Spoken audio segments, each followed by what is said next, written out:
You can measure the size of an elephant.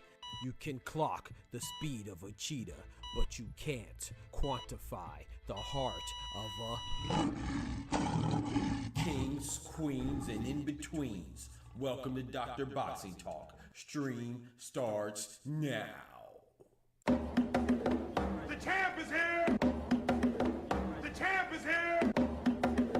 The champ is here! The champ is here! The champ is here! The champ is here! The champ is here!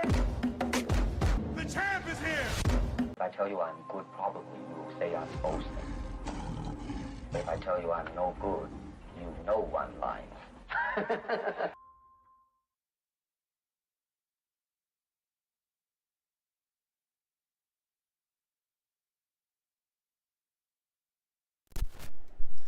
Yo, what's good? Yo, you disrespectful, bro. The doctor's in the house. It's too loud. Turn it down a little bit. Let me fix this sub count. Yo, what's good?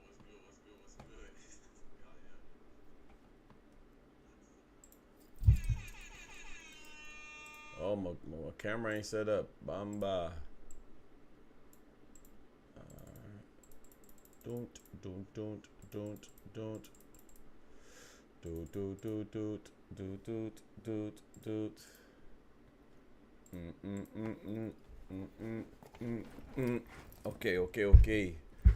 Okay, I'm reloaded. Hold on. All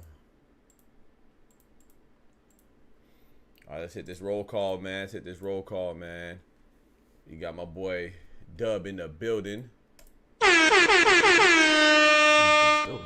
We got my boy Clone in the building. Dub said he 1 minute early. That's what I'm talking about. Clone said, hey, I'm early. That feels weird. Should feel good. You know what I'm talking about? It feels good.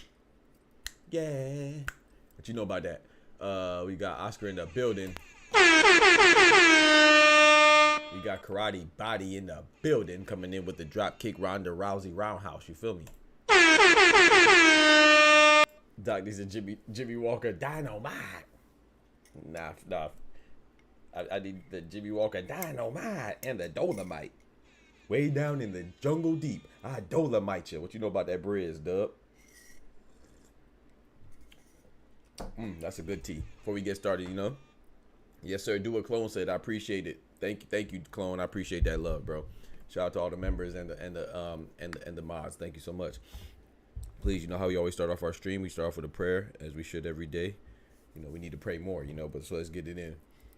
Start off with our traditional prayer, Lord. Please bow your heads and join me, Lord, through Jesus' name. Dear Heavenly Father, thank you for guiding us through this day, to this morning, and leading us from the weekend into our work week, starting off with this Monday, Lord. Please let us move forward in life with the strength and courage and the belief that we could conquer anything in front of us, Lord. Any hardship that we're going through, it might be hard for the moment, it might be painful in the moment, but joy comes in the morning, and as long as we have faith in you, that we know that everything we put through, no matter what's on our plate, no matter what we're going through, the trials and tribulation, the lows and the deep ravines that we may be in the darkness, that we will overcome, Lord, because if we have faith of a mustard seed, that we are able to move mountains, and that faith is found, the foundation of that faith is in you, Lord. And please let's get through the pain, and even when we feel pain, no matter how bad it is, pain is temporary. It will subside, and we stay focused on that. We can persevere, and nothing is bigger than our pride, and not just our pride in ourselves, but our pride in our Heavenly Father that we believe in to get us through things, because we see them we experience them not only take us through things, but we also see in His miraculous ways work through others and see them conquer things as well. And nobody, no celebrity, no homeless man, no rich man, no poor man, no strong man, no weak man or woman is better than the other. So if anything that anybody could do, all of us could do. And any times we may fall, anybody that falls through hard times, all of us are susceptible to hard times, but we are all able to overcome and achieve greatness and be great and be blessed, as long as we keep our faith in you and nothing else. In Jesus' name, amen. Amen, amen, amen. Yes, sir. So drop that like my boy Chloe say, yeah, man. Rise and grind, yes, sir. We get the hustle off the muscle. You know what time it is. We got Smoochie in the building. One time for the ladies.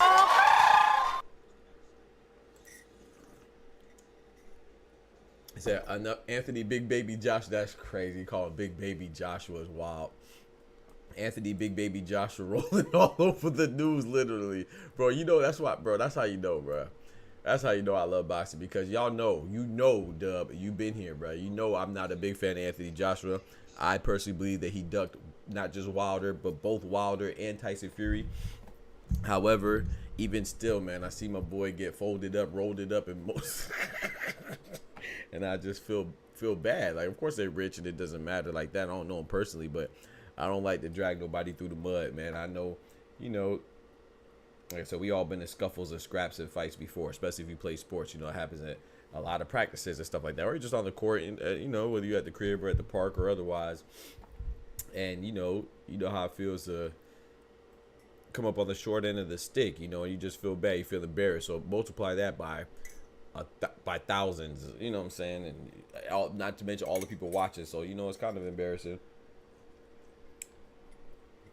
because whether you are a good fighter or you're a bad fighter, you are a warrior. As long as you get in that ring, you are a warrior.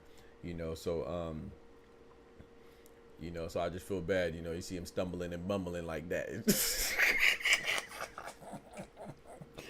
But but that's how you're gonna look though when you're a warrior. I think that he epitomized being a warrior, right? Because why? Because every time he got dropped, he got up. Same with Jared Big Baby Anderson, who coincidentally, the Big Baby that you referenced, he also got stopped in the 5th round. We witnessed that too by Martin McCauley, right? That was both 5th rounds, right? And we saw him getting up. And even with Devin Haney, as embarrassing it is, we saw him getting up. And can't nobody ever call Anthony Joshua a quitter. You call him a lot of things. You can say that he ducked, can't call him a quitter. Devin Haney, you can say he ducked, you can say that he got beat up. You could not care about the PEDs, but all that, you can't say he's a quitter, because he tried to get up every time. Errol Spence, we see him get brutalized from pillar to post, can't call him a quitter, because we see him try to get up. You may not be successful getting up in the allotted time that they give you, but he was trying to get up. You know what I'm saying? We see Jared Anderson. That's why I liked him, because he showed heart. We saw him get up. Every single time we saw him try to get up, and I was not expecting that. So who they call the quitter though? And I be defending him, but who they call the quitter? Ryan Garcia. Who they call the quitter? Amir Khan. Who they call a quitter? TJ Doheny.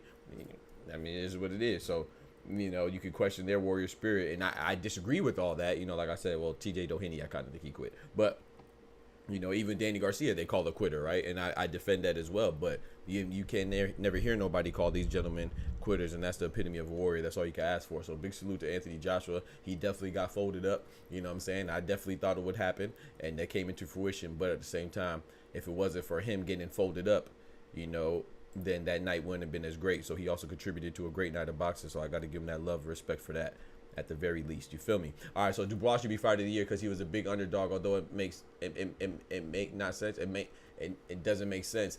And the other one that is in the line is Crawford, and apparently for some people he had a bad fight. Now, yeah, we're gonna talk about that. You know we're gonna get to it now. Lord, let us get to this demon time. Let's get to this demon time. It's praying to get to demon time is, yeah, I'm gonna let you got it, bro. Joshua versus Anderson. Yeah, Ref gave AJ too many chances. I don't think so. I disagree with that. I do think that he was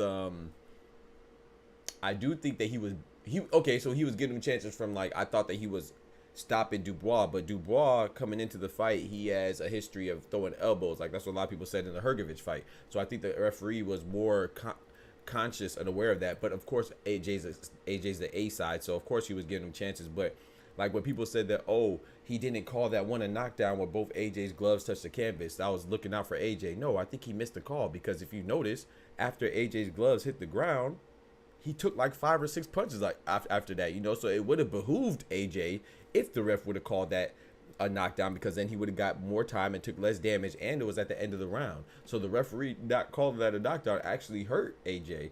So I don't think that was anything in regard. Well, I'm not saying you, Smoochie, but I've seen a lot of people say that the ref was looking out for him because he missed the call. Like, people just look for controversy, bro. It's just crazy. Now, if you're saying he was looking out because, you know, he was calling breaks and, you know, in between action sequences, and I can understand that.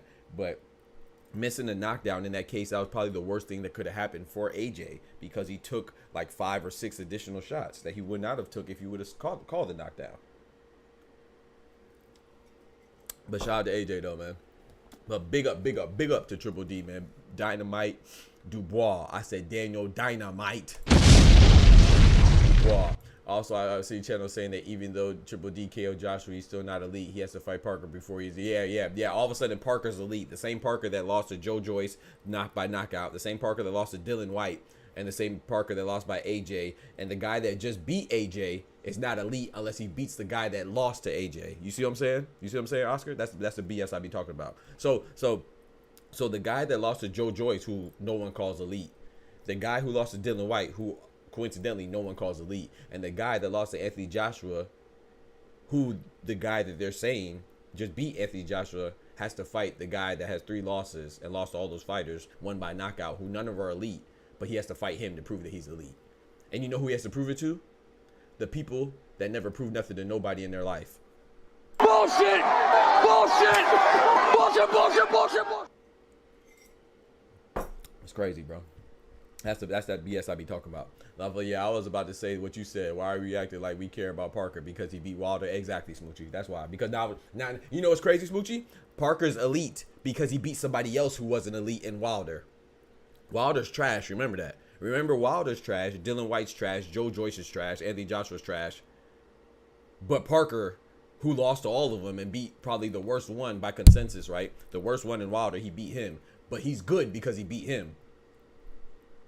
All of a sudden, he's elite. Even though he lost to other trash fighters. And he's elite because he beat one trash fighter. But the guy who just beat... You can't make this up, man. It's like I said, the only people that believe these people that be making these boxing noise and nonsense are people who are just zombies. You walk around like the Walking Dead. You just walk around mindless. That's what the Walking Dead is. That's what a lot of people in society are. They don't think. They're just cool going with the masses. All right, but look. So I have some crazy news, man. I could show y'all better than I could tell y'all, man. I don't know if this is true, right? I don't know if this is true. I hope it's not true, but I feel like it is. And so it seems like we might have to add Sugar Shane Mosley to the list. We may have to add Sugar Shane Mosley to the list, y'all. I want to show y'all something because I can show y'all better than I can tell y'all. I don't even want to talk about it, but I'm going to show y'all. This is what we're here for, right? Look at this, chat. Look at this nonsense, chat. What do y'all see? I can't believe it, bro. I mean, I could believe it. I don't want to see it.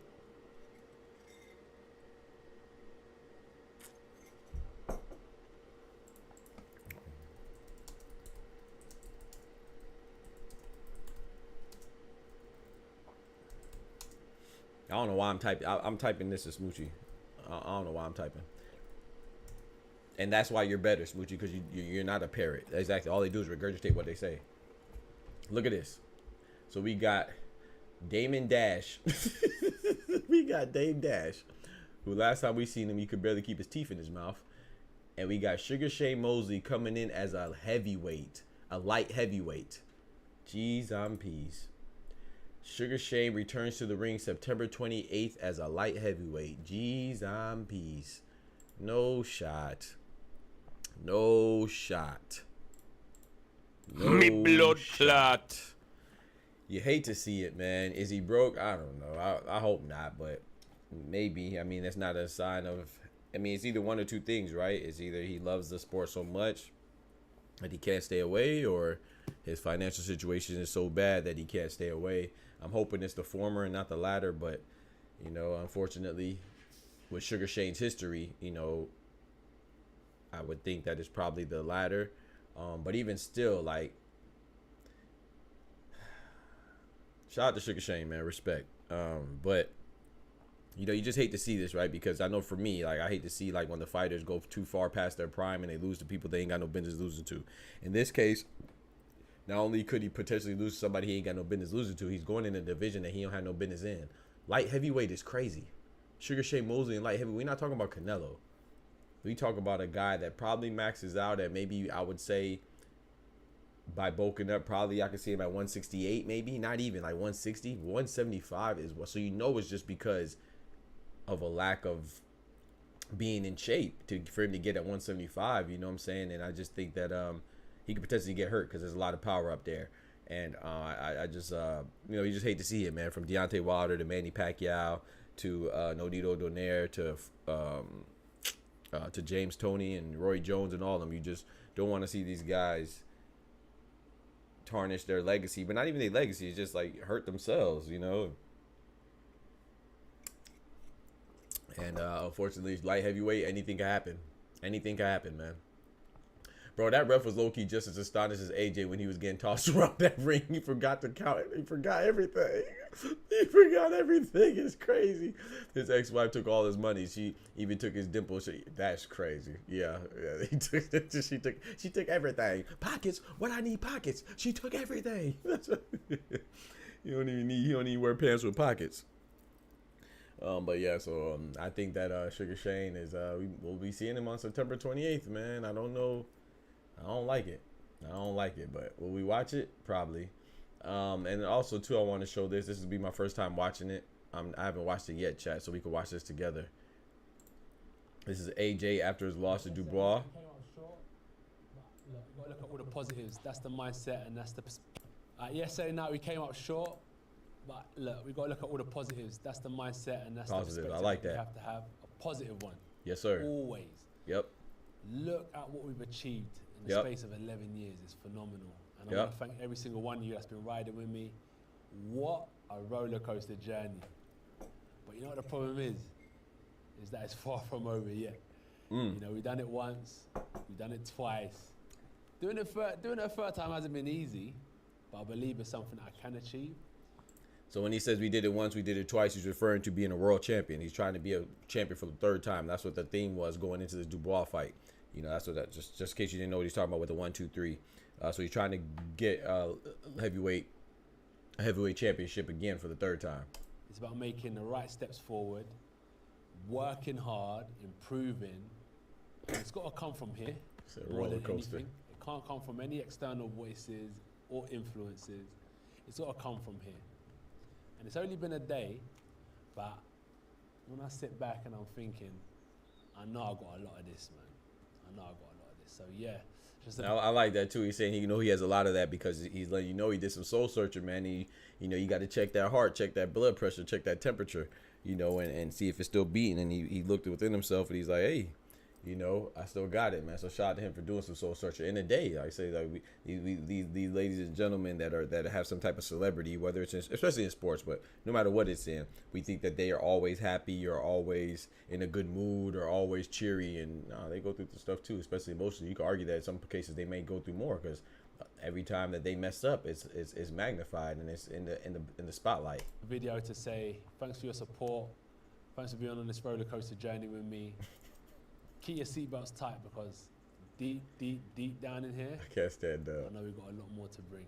A lot more to bring to the game. And long may it continue. British boxing, I appreciate you.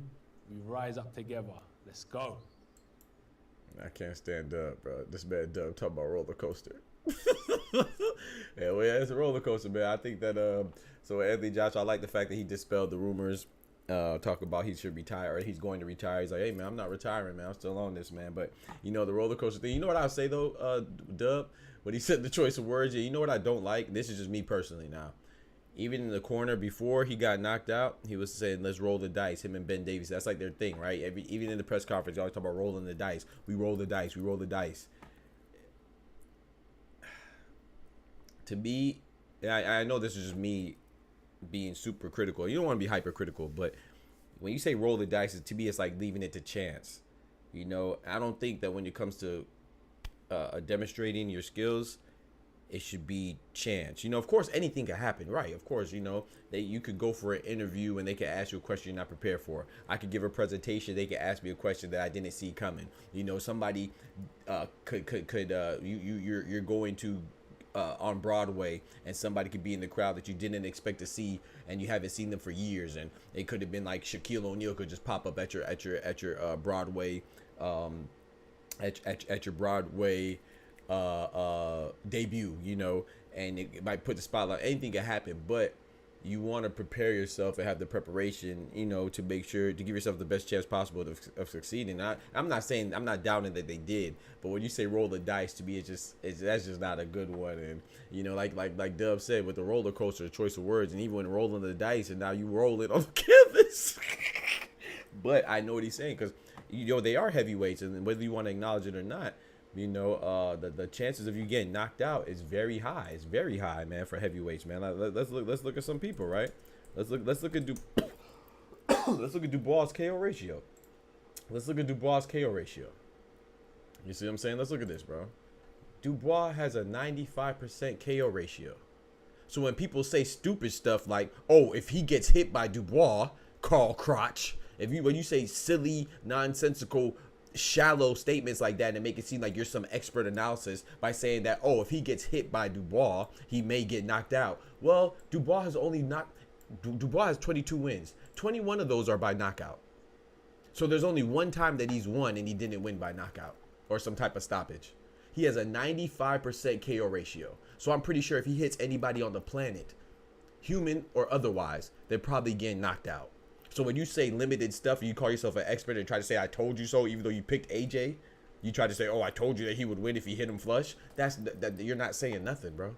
You might as well just keep your mouth closed, because anybody on the street can say that.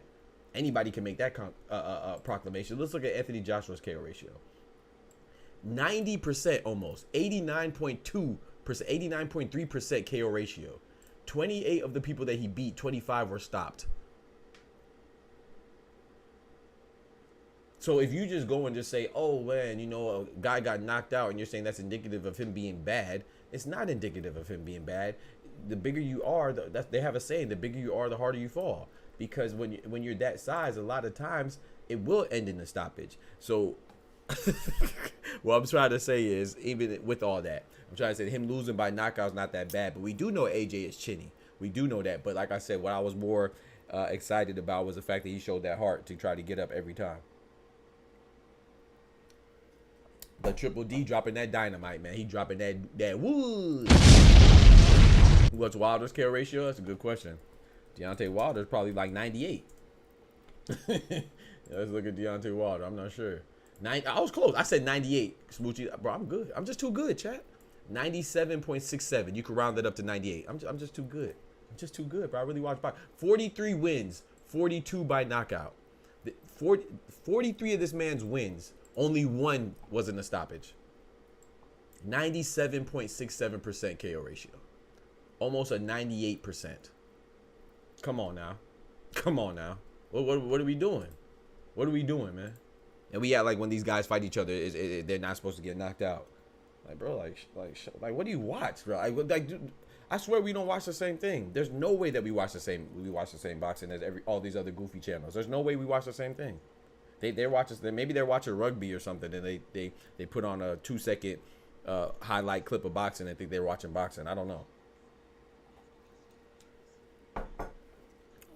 Who he beat that he did knock out? Who? Dubois or Wilder?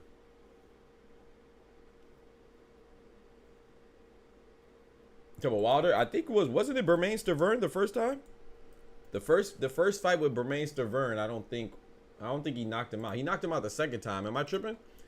But I don't think he knocked him out the first time. Let's look. I think it was Bermain Stavern. Bro, I'm just too good. Bro, come on, bruh. Come on, clone. Talk to me nice, man. Look at that. Bermain, it could have been anybody, chat. 2015, I actually met Bermain Stavern. Shout out to Bermain Stavern. I'm a beast, dog. Come on, man. The Haitian Badman. And even Bermain Stavern has an 84% KO ratio. 25 wins, 21 knockouts. I'm a Badman, man. Come on, bro. I do this.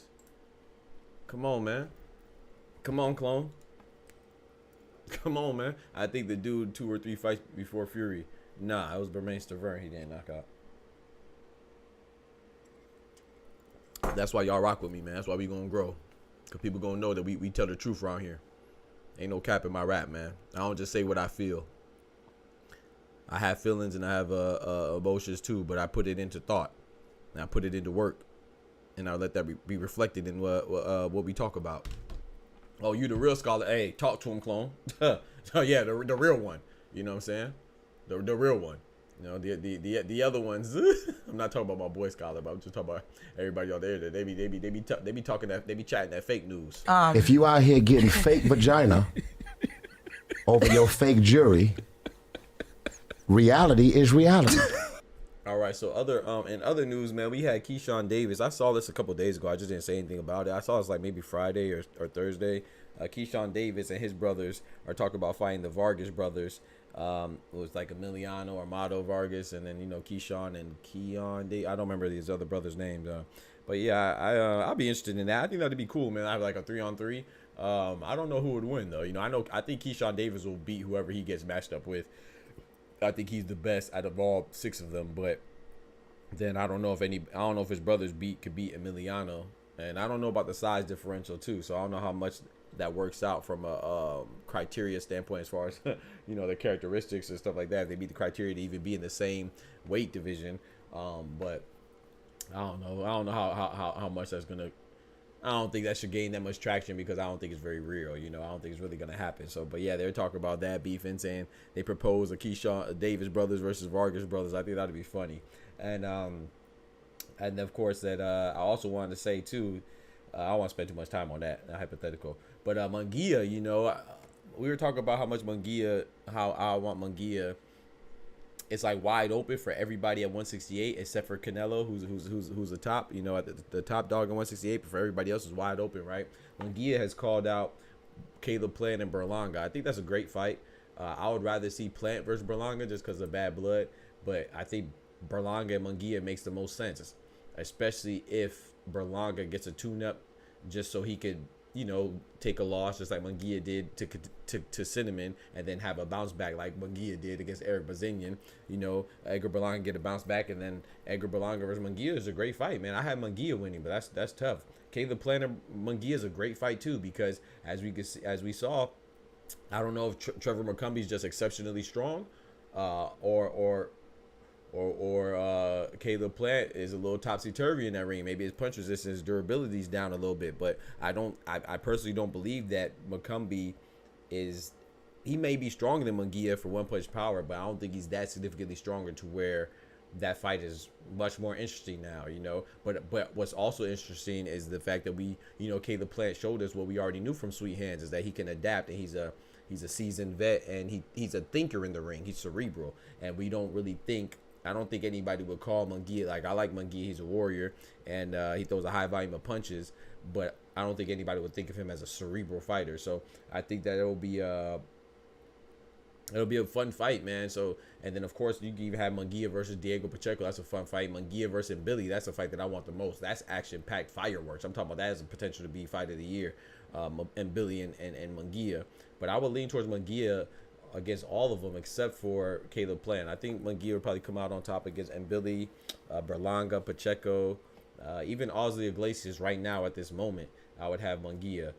But yeah, we'll see, man. We'll see, man. I like the fact he called him out. Please see Stavern versus Wilder too. Best statue.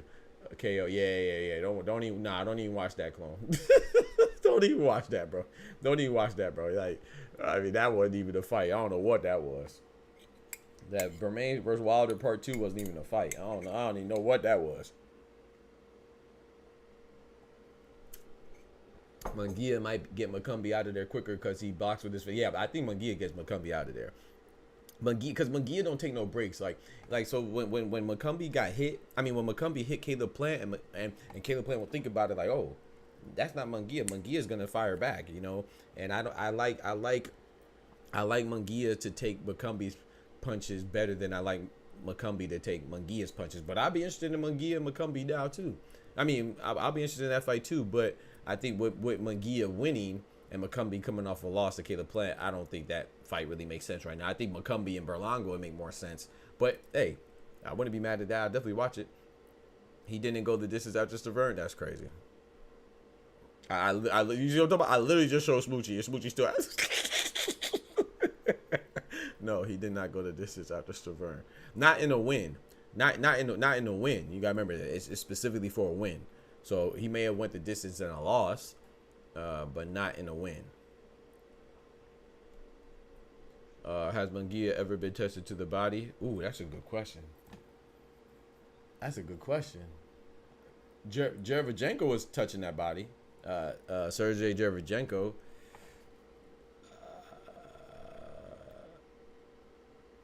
Yeah, Sergey Gervonta. I can't think of anybody off the top of my head that I could think of that went to the body repeatedly. Anybody that stands out, you know? Yeah, I don't know.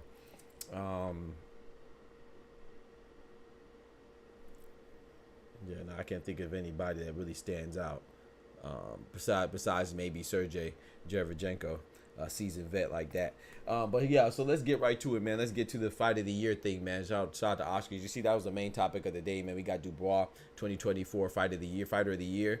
I circled Usyk because, man, I think there's some people that could be considered, right? So we're gonna save Dubois for last, of course. I definitely think Daniel Dubois could be considered, especially if you could think about his last win against Anthony Joshua, where he was a massive underdog, right? And then his win before that against Philip Hrgović, he was an underdog again, and I believe against Gerald Baby Miller, he may not have been a huge underdog, but I believe he was a betting underdog slightly, I believe, if I'm not mistaken.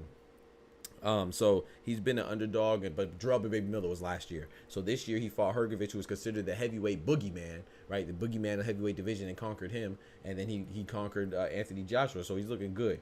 Now we also have Naoya Inoue for consideration, right? Top 3 pound for pound fighter right now. Better than a lot of folks. He's two division undisputed. But this year he fought Louis Neary and he fought TJ Doheny most recently. TJ Doheny, no disrespect, but I have to be honest, him fighting TJ Doheny does not raise his stock by any means. I was just like, that was just a stay active fight. So you don't get too much credit for fighting TJ Doheny. Trevor McCumbee, TJ Doheny. Yeah, TJ Doheny. It's almost like when you're a fighter of the magnitude of Naoya Inoue, it's almost like he only fought once. And I know that sounds disrespectful to TJ Doheny, but when you talk about considerations for fighter of the year, TJ Doheny doesn't hold a candle to Philip Hrgović or Anthony Joshua. You know what I'm saying? Like, especially relative to Naoya Inoue. So Louis Neary was a good fight because, you know, he was avenging his countrymen reputation and honor, if you will, when he fought Louis Neary and he beat him, and he overcame adversity, getting dropped in the first round and essentially not losing another moment of that fight. So Naoya Inoue can be considered just off of quantity alone, but the quality is not there except for the one. Then you have Dmitry Bivol. The reason why I put Dmitry Bivol in there for consideration is definitely pending how he looks on October 12th. So if he wins, then his fight of the year candidacy will be dependent on that, on him beating Beterbiev. Because then if you think about him fighting Malik Zanat in short notice and getting the stoppage, because everybody says that, I think he has like a 50% KO ratio. Everybody says he's not a big puncher like that. He stopped Malik Zanat. To me, that was impressive on the 5v5 card when Beterbiev pulled out. And now if he beats Beterbiev, who's considered the boogeyman of boxing, not just the light heavyweight division, but the boogeyman of boxing, and he talks like he know already. Beterbiev be talking like Drago from Rocky. He know already. They said, what's gonna happen with you and Beterbiev? He know already. That joke is crazy, bro. I ain't gonna lie, I love that press conference. But anyway, if he beats Beterbiev, he said he fighting tomatoes. I don't know, bro. But I just know that TJ Doheny does not put you in the conversation for fight of the year. But I know some people are ridiculous that will say that. Now I will say this about Naya Inoue. I'm glad you brought me back there, Dub. If Naya Inoue looks impressive against Sam Goodman, which I'm pretty sure he will, Sam Goodman is undefeated right now from Australia, and that fight will be in December 24th, I believe. So that'd be 3 fights. So then you have to consider him then. But right now, how it stands off of TJ Doheny and Louis Neary, no. But Sam Goodman now, I'm more prone to overlook the TJ Doheny fight and still count it as one of the 3 fights that you fought. But I do give you credit for being an undefeated fighter in Sam Goodman. Is he the best? No. Does he have a lot of does he move the needle a lot? No, but he's still considered a formidable fighter, and by myself I think he is. I think he's decent. So now if he beats Sam Goodman in December, if the fight actually goes down, then he's a little bit more I can take him a little more seriously when considering fight of the year. But right now, as it sits with Louis Neary and TJ Doheny, that's not enough to move the needle for on the TJ Doheny side. But yeah, TJ Doheny is definitely, he was 37 years old. Not saying that he didn't have a good career, but at the time and moment in which Naya Inoue fought him, it's just not a good fight. It's just funny, like people talk about how great these guys are, and they're so critical of Terrence Crawford and even Canelo fighting Edgar Berlanga. Like I said, Edgar Berlanga is a better opponent than TJ Doheny was when Naya Inoue fought him. Israel Madrimov was a way better opponent than probably most people fought this year, especially TJ Doheny when Terrence Crawford fought him. You know what I'm saying? So, and then also, so yeah, so I just think we should give the same amount of criticism equally. But I just looked at it as a stay active fight, stay busy fight. So I'm not mad at Naya Inoue for fighting TJ Doheny, because he is very active, and I'd rather see him fight than not see him fight. Similar to the Joe Cordina situation. I'd rather see him fight than not see him fight. But of course, he has his hand injured now. But yeah, Dmitry Bivol beats Beterbiev, I think you got to put him in there as contender for fight of the year. And if he wins, depending on how in the fashion in which he wins, that could be fight of the year candidate or performance of the year, right? So we look at, and Beterbiev could get it too if he smacks Bivol. It could be performance of the year as well. So, but Beterbiev only fought. Well, actually, no, Beterbiev fought this year too, right? I keep forgetting that. I keep thinking that it was last year, but Callum Smith was in January, I believe. So Callum Smith and Bivol, the Beterbiev win. Hey, that's not bad. That's not bad. I didn't think about that. I forgot, because I always think that Callum Smith was in December, but it was actually in January, if my memory serves me correctly. So Beterbiev beating Callum Smith, and then at the end of the year beating Bivol. Hey, so Beterbiev could potentially be considered too. Now, of course, we have Alexander Usyk. Usyk is going to be kind of harder, in my opinion, to sell, right? Because Usyk, I think it's easy to sell on one hand, but it's harder to sell on the other hand. So it's easy to sell on one hand because he fought Tyson Fury, the first to determine the first undisputed heavyweight in 25 years, right? A quarter century, that's a long time. So that right there automatically puts you in the conversation for fight of the year. And then if he beats Tyson Fury again, that's very impressive. However, and then plus Tyson Fury was undefeated, right? They're both undefeated, or were undefeated the first time they fought. But if they fight again and Usyk beats him, it's like, wow, that's definitely, I mean, he's already dominant in the heavyweight division, but that even further his dominance. However, then people will be like, okay, he won twice, he fought twice, but he beat the same person. So I think that will kind of knock him down for fighter of the year, because yes, he had two great fights, high stake fights, but it was against the same person. So I think it works and it doesn't work. Usyk is obviously fighter of the year decade. He beat everyone, never ducked a fight for no one. No one.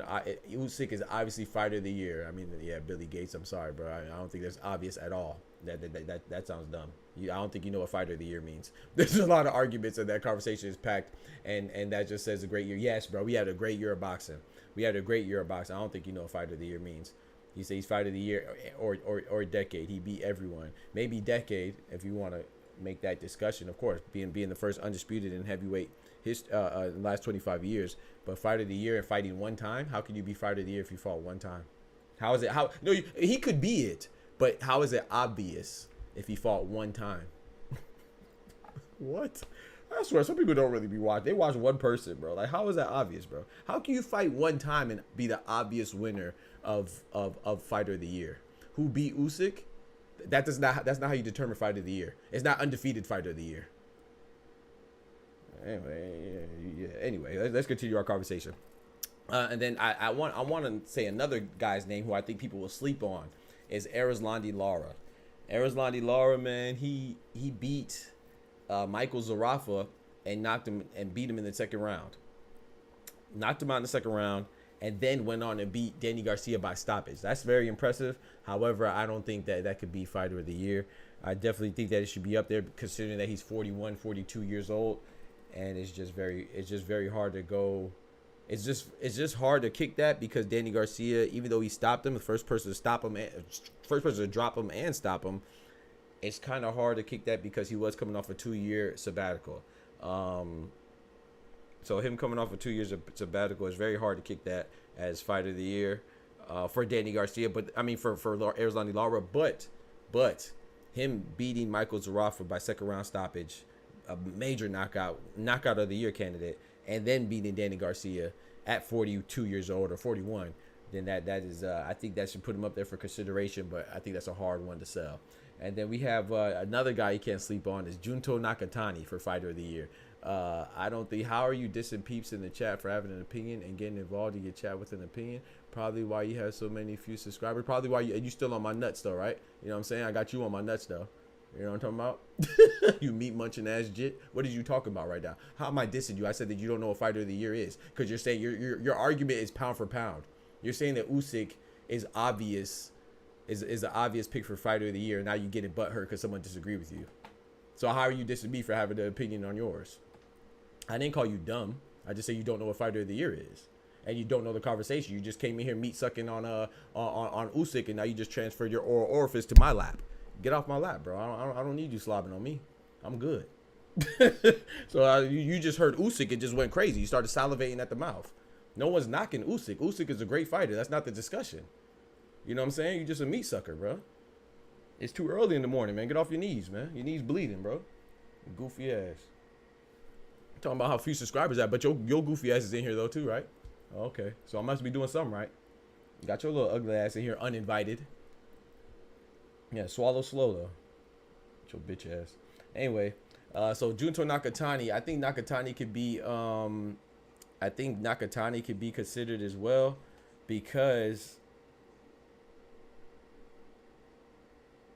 while he did beat,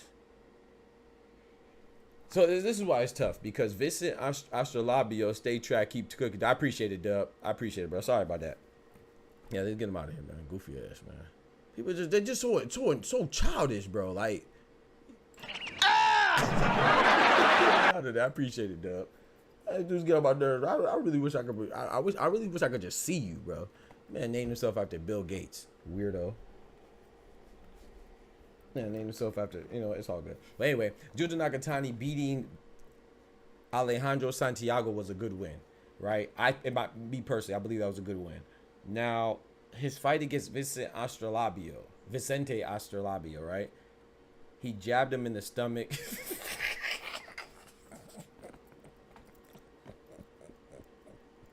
He jabbed him in the stomach and beat him in one round. It was quick like that. That was great, but it didn't look good, right? It looked like, let me see what I can say. I want to show it, but I don't know if I can show it because I don't want to get copyrighted. But he punched him in the stomach one time, and you don't want to question somebody's integrity but it was so good that it was kind of bad. If that makes sense. As far as like when you consider like no one really is gonna remember that stoppage, because I think more so people were like, dang, how'd that happen like that? Like how he just got beat like that. Like, you know, so I think when it comes to Junto Nakatani, he was so dominant, which is great, but it was so dominant that it could get overlooked, if that makes sense. So but like I said, kind of like Naya Inoue, right? The Vincent Astrolabio one could be overlooked if he wins in spectacular fashion against his next fight, which is Salapat. I don't know if I'm pronouncing his name right. Salapat. So he has a fight coming up in October, on October 14th, and that's great because October 12th is Better Be Evan Bivol, 13th is Takuma Inoue, and then 14th is Junto Nakatani fighting. So we have 3 consecutive days, you know what I'm saying, like a Michael Jordan trilogy with the Chicago Bulls, and a three-peat of great boxing. And I think with Junto Nakatani, how he looks in that fight, especially if it's another dominant performance, then if I can't stand Smoochie, dog. Smoochie not making me laugh. He will come back in a black trench coat. It's crazy. Those be the ones though. Those be the ones. They fail the test, and they come back instead of taking it in and having some accountability. They want to go and terrorize the school and hurt everybody because they're a F up. That's how people are. No accountability, man. They want to get mad. They want to get mad at the teacher. They want to get mad at their parents. They want to get mad at strangers, at their friends or no friends rather. You know, and they want to shoot up everybody and harm everybody because they're an idiot. You know, just study harder, bro. You study long, you study wrong. You know, but you got to study though. But anyway, yeah. So Salapat, I think with you winning 3 times, you got to be put in the same in that conversation. So, and you know what's crazy? You know what's crazy about Bucky too? Yeah. And you know what's crazy about that, Dub? What if I said Abdullah Mason? What if I said Abdullah Mason for speaking of a large quantity of fights? What if I said Abdullah Mason, bro? Abdullah Mason has like 5 fights this year. Now, granted, you can't because the fights aren't significant, right? The opponents aren't high caliber, aren't high quality. But I do think at a certain point, quantity does mean something. Same what I said with Naya Inoue. Like, it might not be much to have 2 wins and one of them TJ Doheny, but when you have a 3rd win and now they're all dominant, that says something. Like Junto Nakatani, when you have a 3rd win and your other 2 include Alejandro Santiago, and then his 3rd win against Salapat, and then it makes that Astrolabio win go from an unimpressive victory or impressive overlooked victory to now it's like, okay, bet he knocked him out and he knocked him out. So Abdullah Mason, I don't think he could be there. I don't think he's qualified to be there just because, you know, he's a prospect, right? So he's coming up. But it's just interesting. I was like, man, you know, who can we think? If I said who has the most fights this year, I think a lot of people say Abdullah Mason. Mason would be prospect of the year. I agree. I think he'll be prospect of the year. I don't think he could be fighter of the year. But based on how many fights he had, bro, that's crazy. You know, he's been looking good, but I agree. I think Abdullah Mason is more fittingly prospect of the year, and I was just about to get to that as well. He said, "Hey, what's up, Cito?" He said, "Hey, did you guys hear about a midget fortune teller that murdered a customer? Apparently, the police are looking for a small, medium, and large." I ain't gonna lie, bro. You gotta get that. That was kind of good, but nah. We gotta get you up out of there, bro. But yeah, I agree, Dub. So in my opinion, I think while we can consider Dimitri Bivol, I think if Dimitri Bivol wins, I think he's up there for fight of the year. I think Naya Inoue, I think when it's all said and done, this is my 3 that I think will be up there. If Dimitri Bivol wins, I think it'll be him, Naya Inoue, and Daniel Dubois for top 3. Now, like I said, some people will include Usyk, not because any of the reasons that idiot in here mentioned before, but because Usyk won the first heavyweight undisputed champion in 25 years, and the fact that he's fighting again for the rematch. But I think he will be criticized in regards to fighter of the year because is still the same person. You know what I'm saying? So it hits a little less when other guys are being dominant against various competition in Fighter of the Year. Because you know, Fighter of the Year means the person who had the best performances over the course of a year, not the person who's the best fighter or most dominant fighter in that year. Because you could not fight and still potentially be the most dominant fighter in your division. But when you know boxing, that's when you'll realize that. When you don't know boxing, you look like that idiot in here named after some guy that he never met before, meat swallower. You know what I'm talking about? This man named himself after another man that he doesn't know, and he put a bill and they ain't getting paid nothing from him. Goofy, but yeah, man. So I think to me the clear front runner for Fighter of the Year, in my opinion, is Daniel Dubois. With all that said, everything considered, I think if Daniel Dubois,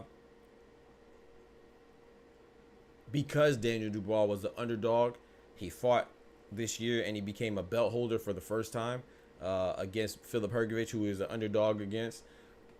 Excuse me, everybody had Filip Hrgović winning. He was considered the boogeyman of the division. Nobody wanted to fight him, and Daniel Dubois was like, hey, I'll fight him. And he beat him and stopped him. And then he came up here and fought Anthony Joshua, who's considered the biggest boxing star in England and probably the top 3 in the world after Cinnamon, and probably tied with Gervonta Tank Davis. I don't know who's bigger between Tank and Anthony Joshua. I might lean towards Anthony Joshua because I'm not sure if Tank could fill out a 98,000 quantity arena, fill it to capacity. I don't know. You know, I'm not saying he can't, but I don't know. I would doubt it. So I would think that it's Canelo. Number 1, clearly he's a face of boxing. Number 2, I would say AJ. And then number 3, probably Tank as a top 3 fighters as far as popularity goes.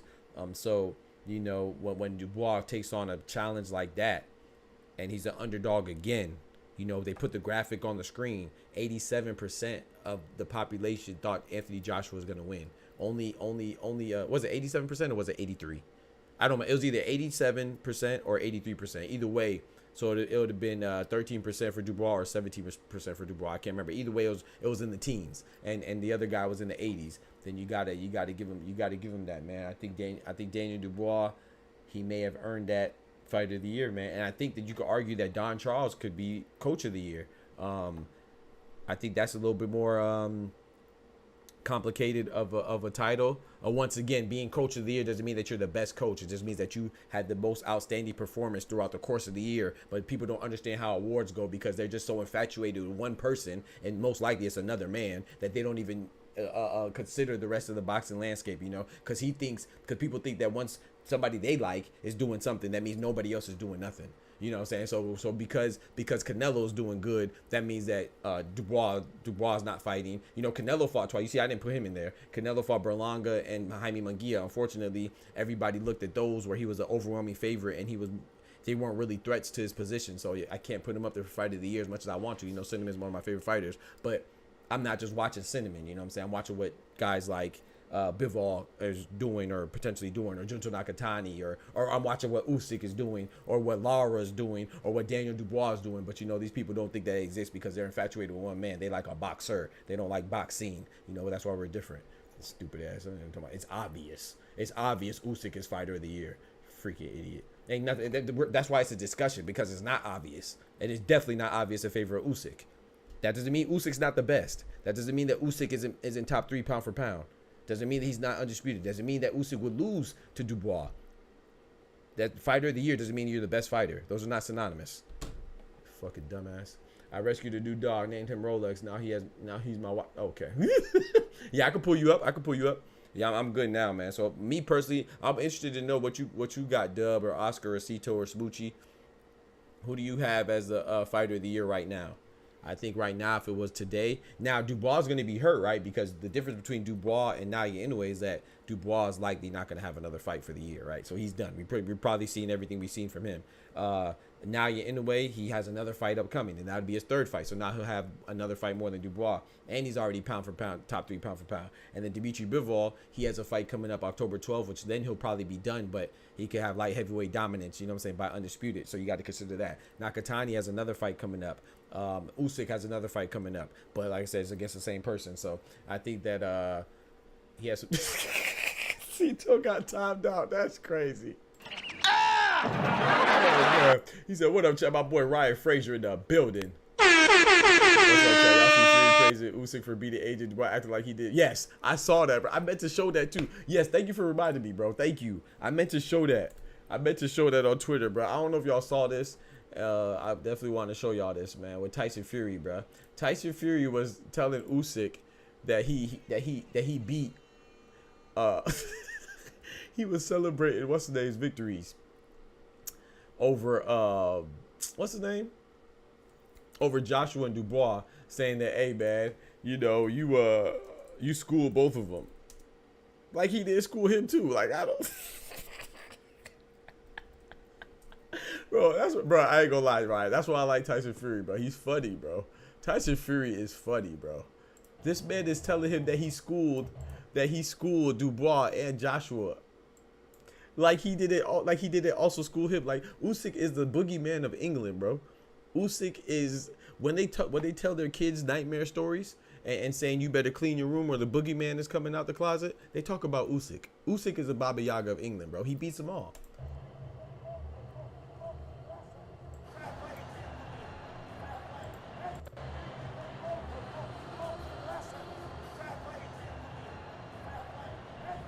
It's so cringy.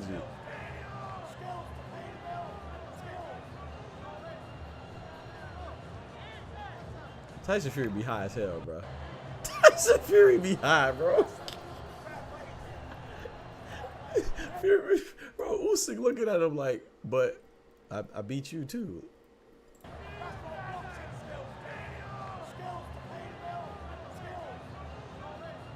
Skills to pay the bills. You know what I mean?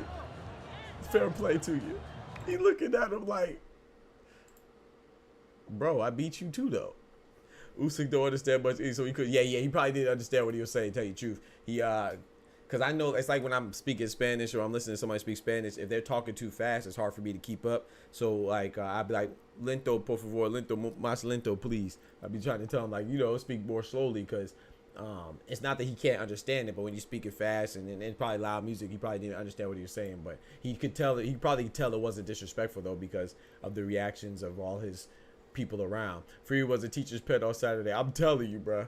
I have to say Daniel Dubois that I don't have no fighter of the year. But I can say Usyk, I'm sleep. I have to say Daniel Dubois that I don't have no fighter of the year is crazy. Usyk, I'm not, like I said, I'm not mad at picking Usyk. I was just going off on that goofy. There's nothing wrong. Look, if I wasn't considering Usyk, I wouldn't have put him up. There's so many fighters I could have said. I could have said Terrence Crawford. I didn't say him. I could have said Canelo. I didn't say him. I could have said Gervonta Tank Davis. I couldn't say him. There's so many fighters. I could have said Rayo Valenzuela for his win against Pitbull. I didn't say him. So Usyk is not bad to consider, but to say obvious, that means that you're obviously a groupie and you just want to let the world know that you on, you know what I'm saying, that you got your face in another man's lap, you know? There's nothing obvious about Usyk being the winner. The only person, if any, I don't think anybody's obvious, but if there was an obvious definitive pick, it would have to be Dubois, you know, for being the underdog. You know what I'm saying? Usyk, like, I beat you too. Right, exactly. Usyk, like, I beat you too, though, bro. you could have Anthony Joshua, Daniel Dubois, and Tyson Fury all point at each other like the Spider-Man meme, and if they're all talking about who lost to Usyk, they all point at each other. Usyk don't understand. He said like he never shared the ring with. Exactly. But yeah, there's nothing wrong with picking Usyk. There's nothing wrong with picking Usyk's fight of the year. But to say it's obvious and try to make it see that, oh, who beats Usyk, that's not how you determine fighter of the year. It has nothing to do with who beats him. That's not how you do it. Like, that's being the best fighter is not synonymous. It's like having an MVP in basketball. Does the MVP always go to the best player? No, or else LeBron and Michael Jordan would have had an MVP every year that they play basketball. Essentially, not every year for LeBron because Kobe and stuff. But you understand what I'm saying? They have way more than they have. It's about your performances. And what's also including not just the quantity of performances, but also the quality of the performances and the circumstances around it. That's why you got to do more analysis than just surface level elementary 3-year-old analysis. Oh, I like Usyk, so he's the best. That's not how it goes, bro. Terrence Crawford is number one. You can't put Terrence Crawford for fight of the year. He only fought once. Never say the O word on DBT. If you add one word to your sentence that Doc don't like, you get shot. I didn't shoot him. Shout out, I think Dub. Shout out to Dub. I'm out here snitching. Talking about, I think Dub. I ain't do it. It was Dub. I'm out here snitching. All right, I'm putting cases on all you bitches. Oh my, but it's not even. It's Smoochie. It's this thing. That's the thing. I want to be very clear though too, and I think y'all kind of know that by now. Like I said, I'm confrontational, so and I was like, I'm sensitive, but in a confrontational way, which is not good. I'm not saying that's good. I'm not saying it's a good thing, but I'm saying that when I communicate with somebody, especially on the internet, I assume that you're a troll if I don't know you. You see what I'm saying? I assume that I assume the worst because I'm not gonna give you the benefit of the doubt. I'm sorry. Like when it comes to the internet, in real life I will, because then I can hear your tone, I can hear how you present yourself. But if you come at me sideways, or if I think that you're coming at me sideways, I'm gonna return the same energy, because if you push me, I'm not gonna push you back. I'm gonna try to decapitate you. I'm gonna try to knock your head off. I'm not trying to get even. I'm trying to get over. You know what I'm talking about? No, I'm not trying to. I'm not here to. If you tickle me, I'm gonna tickle you back. No. You do something that I think is offensive, I'm gonna go in on you, because I probably don't like you anyway. You know what I'm saying? Like, you're not just gonna come in my stream and just say anything crazy to me and have a tone like you trying to set something straight. You an idiot. You're dumb. Me and you probably wouldn't even share a same conversation. You're a dummy. I don't converse with idiots. The only reason why I'm conversing with idiots right now is because we're on the internet, and there's nothing separating us. Everybody wants to join the conversation. I don't even think he knew what we were talking about. You see what I'm saying? But he just came in and just started yapping his mouth, running his fuck box. You know what I'm saying? I don't even think he knew what we were talking about. He just came in here and just threw Usyk out. You know what I'm saying? Like, we already covered Usyk. I have him included in the Fighter of the Year conversation. But he, you know what I'm saying? He just jumps off the deep end because you're infatuated with another man that doesn't know you. Usyk is Fighter of the Year. When you read some people's comments, I wonder what voice you read them in. Why they... Yes, I'm telling you, I just be thinking that they trolls. I promise you, a lot of people are like, no. There's people that it's your delivery. We could say the same thing and you deliver it like you could say the same thing and it's based on your delivery. Presentation is everything.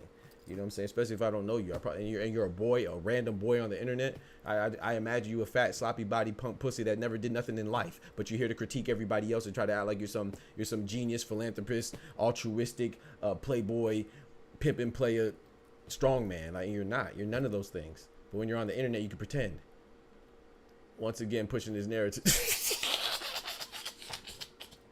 That's one thing about the internet. The internet is cool because I can network with dope people like Clone and Smoochie and Cito and Oscar and Ryan and Dub and everybody else. I ain't gonna name everybody. That's cool because without the internet, we probably wouldn't be able to communicate.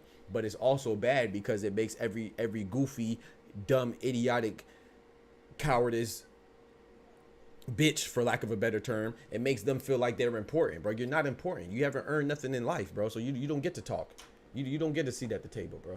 No one cares about your opinion. That's why you're so anxious and excited to share it, because your opinion is trash. You see what I'm saying?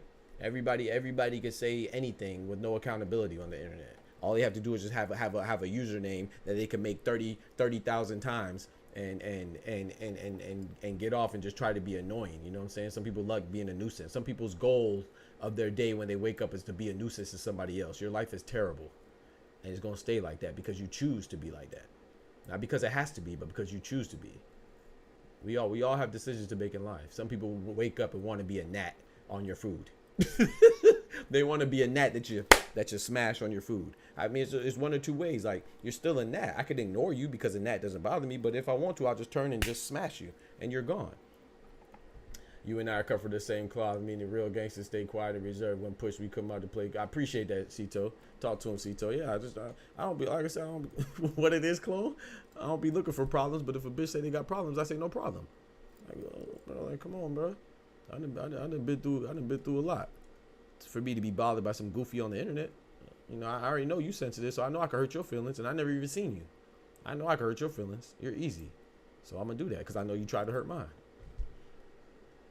You missed what happened earlier. I appreciate that, Dub. Yeah. So there's nothing wrong with having Usyk. I want to be very clear. Usyk is a beast of the fight. He can be considered for anything, But when we're having a discussion and we're talking about the state of boxing and we're being fair, we're including people like Junto Nakatani. We're including people like Erislandy Lara. We're including people hypothetically like Abdullah Mason. We're including people like Daniel Dubois. You just come in here and slobbing on and salivating over another man that doesn't know you, and Usyk, and just throwing him in the conversation.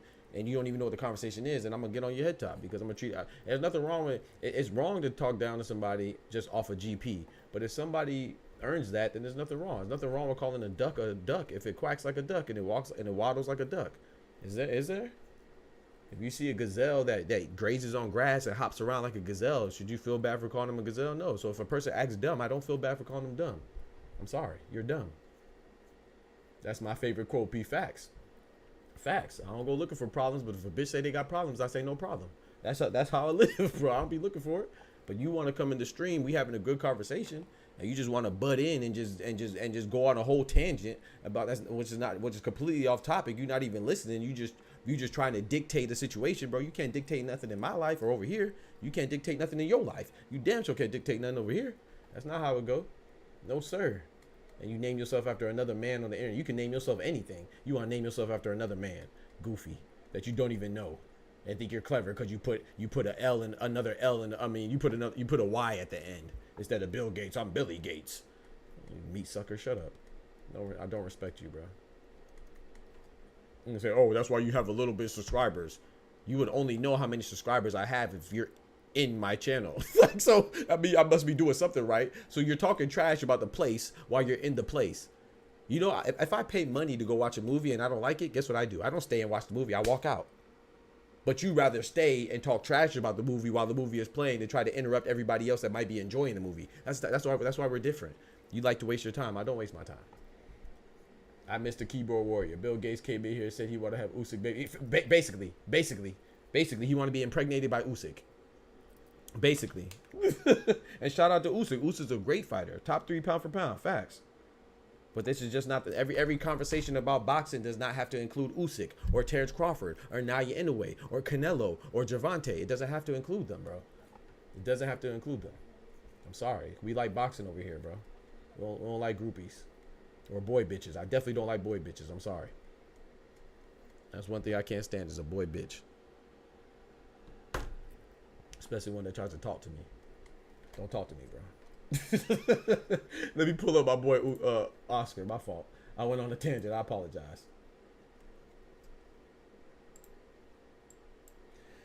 Yo, Oscar in the building. What's good, brethren? Yes, sir. Yes, sir. My guy. What's good, man? Appreciate you joining. Good morning. I was about to say, Doc ducking me again. I apologize, bro. Oh, man. I apologize, bro. I be going on. I be ready to go off, man. I be having, you know, I be ready. Oh, bro. no, I don't want to, but I be ready, though. So I apologize for those that don't come for that. But, yeah, I just, nah. Shit. But, yeah, how you feel about fighter of the year, man? Or whatever you want to talk about. I think, for activity is going to take you. Because, like you said, Sam Goodman is a good win. TJ is not a good win. Nah. He's just a good guy to stay busy. Right. But, I mean, better BF if he wins. He's got a strong argument. I don't think Bivol does. I don't think so either. Why do you feel like Bivol does it? Because I'm the same way. Is it because it was so far? Like, it was like at the beginning of the year with Callum Smith or what? Because I feel the same way, too. And I feel like, I was like, dang. Because I honestly forget that Callum Smith was this year. I keep thinking it was December of last year. But let me look it up just to make sure I ain't tripping. I think it was January of this year. Might have been December. It might have been December. Yeah, it might have been. I'm not sure. I had to think about it just now. I mean, it was January. Yeah, January 13th. So it was this year technically. Okay. Yeah. I mean, not technically. Yeah, it was this year. I don't know. I think Bivol is not going to get it, even if he beats Better Be It. Even that's a good win. I don't think. It's because, I don't know, like, if Better Be It wins, I think we're going to see a KO, you know? So that makes a good-ass case. If Bivol wins, it's going to be by KO, but by accumulation. So it don't look near as nice. You know what I mean? Right. The performance impacts it. That's why I said Crawford's outside the picture. He only fought once this year. And simple. To me, the performance was great. Yep. But for a lot of people, it wasn't. For a lot of people, it was ass. Right. So, I think Dubois got a strong case right now. But I think Eno is going to take it, though, because, like I said, activity has to count for something. Yep, I agree.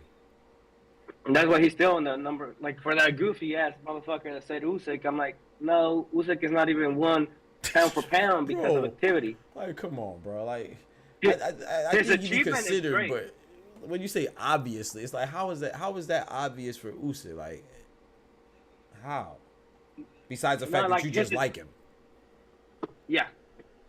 No, his achievement is great. Yes, absolutely. It's probably the best one in the pound for pound, honestly. Right, which could be performance of the year. Yeah, which can be performance of the year, but for fighter of the year, this man only fought once. Only fought once, bro. And who knows if he's gonna fight December 21st? Because that's still 2 months out. You know what I'm saying? And we seen what happened the first time they were supposed to fight. They were really supposed to fight in February, but somebody got hurt and it got postponed. So you never know. But I think no, even if Fury wins, he's still not there. I agree. I think the only clear ones are Dubois. You know, I don't think Junto is because that KO from a jab to the body while the guy was jumping backwards. I don't think it counts for much. Yeah, against Vincent Astrolabio. Now, if it would have been a second round, like we've seen this weekend with 160. I know you're talking about Hamza Shiraz and Tyler Denny. Hamza Shiraz, yeah. Then I would have said something else, but right. Come on, man. Round one, a jab to the body. The guy was jumping back. Right. And I'm glad you said Hamza Shiraz because I was thinking about him too, but I was like, nobody knew Austin Ammo Williams and no one really knows Tyler Denny either. So I actually considered Hamza Shiraz as well.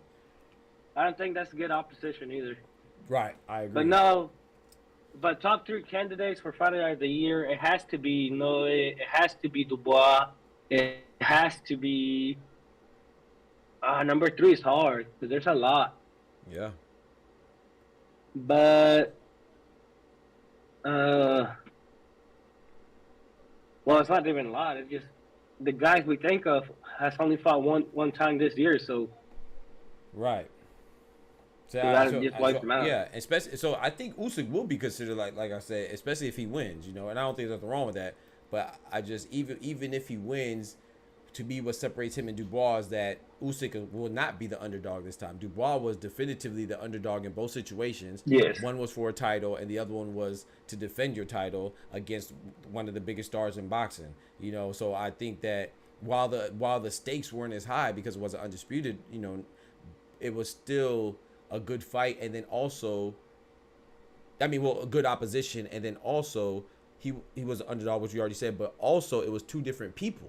It was 2 top heavyweights. You know what I'm saying? Like, so Usyk, while it will look great that he beat 2 people, had 2 wins, it was still against the same person. So it's like at some point it's like, okay, you beat this person. Well, we already saw you beat him before, so I can't be too excited for you beating the same guy that you already beat. The same person, yeah. Right. So it's like that's why I say even if Fury wins, it's like, yeah, you got beat and you just readjusted to what he did to you. That's right. It. Exactly.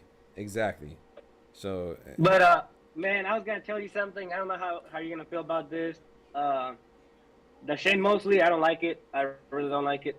But what I was gonna say is that I've seen reports on channels saying, like Pro Box, Pre-Sell Jerry said it, and Paulie said it. There's another channel in Britain that said it too. And like there was a panel of 5 guys saying it, with their British accent. Yeah. Bruv. But they said this, and I completely disagree because that was the only reason they were saying AJ was gonna win. AJ got crushed by the pressure of Wembley Stadium. Can you believe that? No. You're lying, bro. Look up Chris Algieri and Paulie Malignaggi's breakdown after post fight.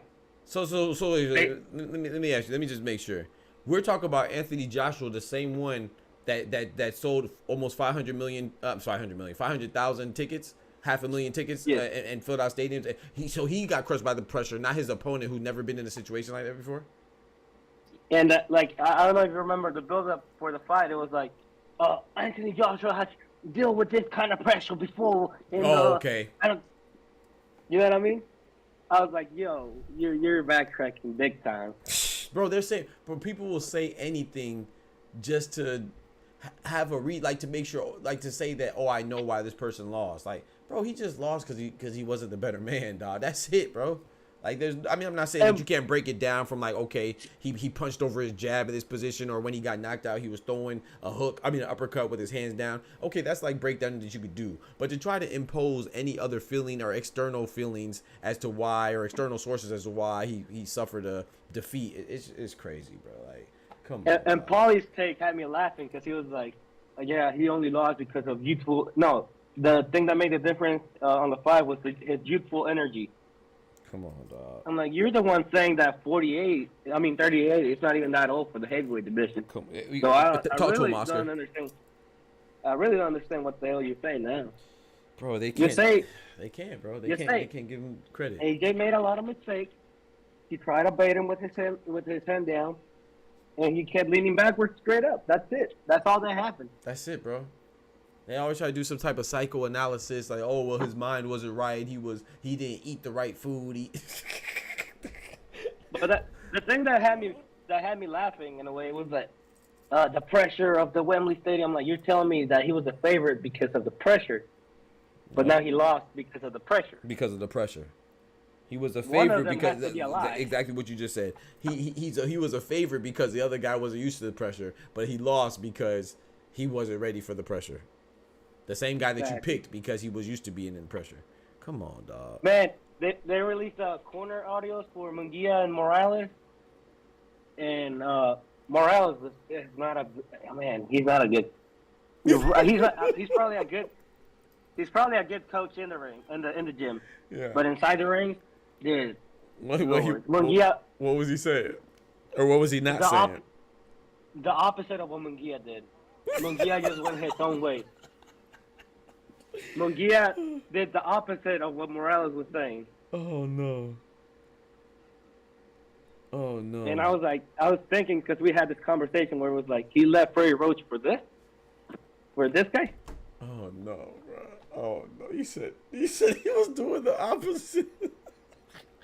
Shout out to Eric Morales, man. My boy Oscar is just truthful, man. Shout out to Eric Morales. He's a legend in the fight game, but I kind of agree. Like I didn't hear the audio. When I'm doing the live commentary, I can't hear the audio. So, but Oscar is a very fair, provides a very fair assessment. You know what I'm saying? And it just goes. That's what we like to promote around here, man. Just fair boxing talk, man. I think that Jaime Munguia, I think he made a mistake too, and but that's the thing though. I'm not saying that the answer is necessarily Freddie Roach, but I don't think the answer is bouncing around. Like, to me, you're looking for something, and maybe you do need to leave Eric Morales, or maybe you do need to leave Freddie Roach, but you gotta find somewhere and stay committed, dog. Because I don't think, especially being a young fighter coming off your first L, we know that you have some holes in your game that you could probably address. I think it's hard to do that if you're never confident in where you're receiving your tutelage from, So, I don't know. And I don't think Morales is going to be the answer. I mean, he did brought him leaner, but his conditioning was shit. Yeah. His conditioning was shit.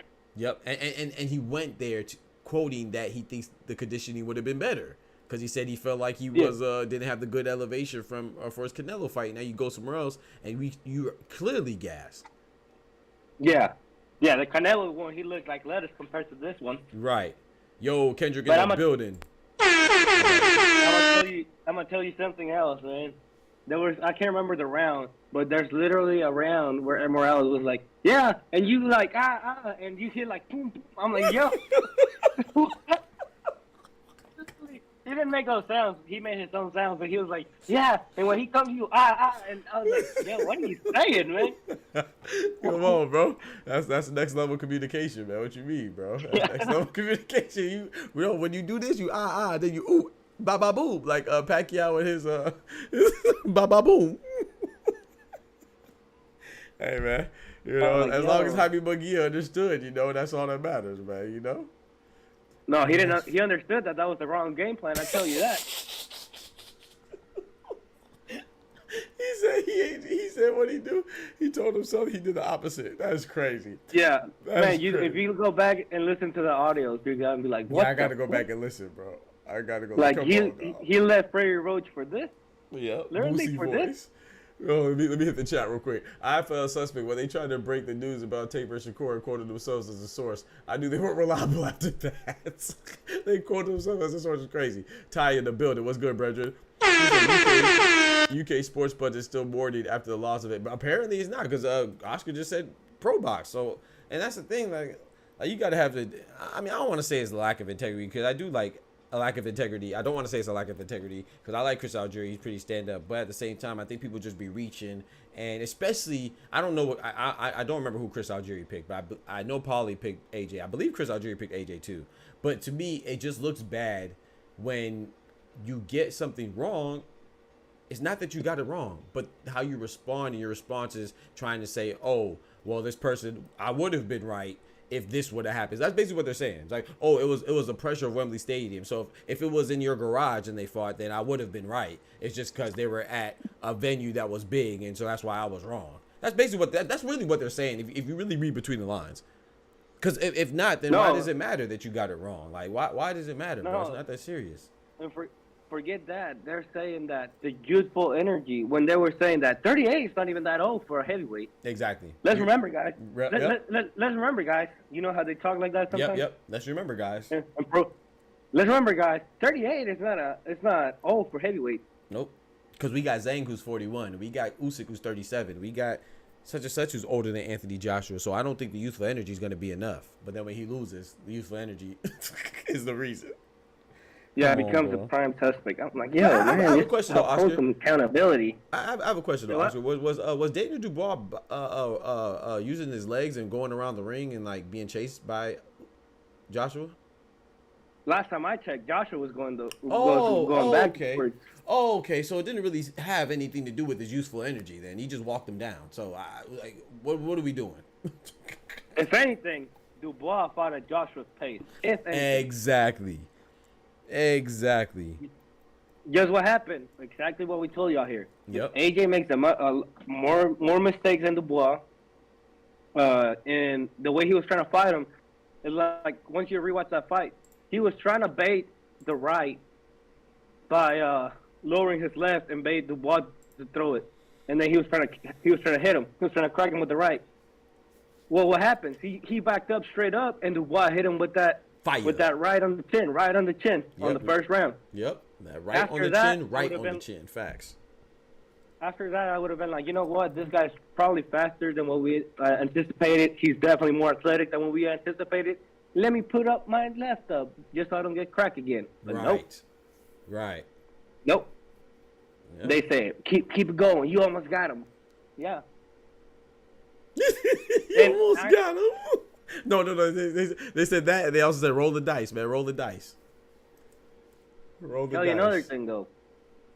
AJ didn't look that bad compared to AJ. Right. That's what I'm saying. Like, so when people say he looked bad, it's like, bro, who compared to who? Like, you expected to be out there like Fury, Klitschko, Lennox Lewis? Who did you expect him to look like? Like, to me, as AJ, he did not look that bad, bro. Like, he looked like.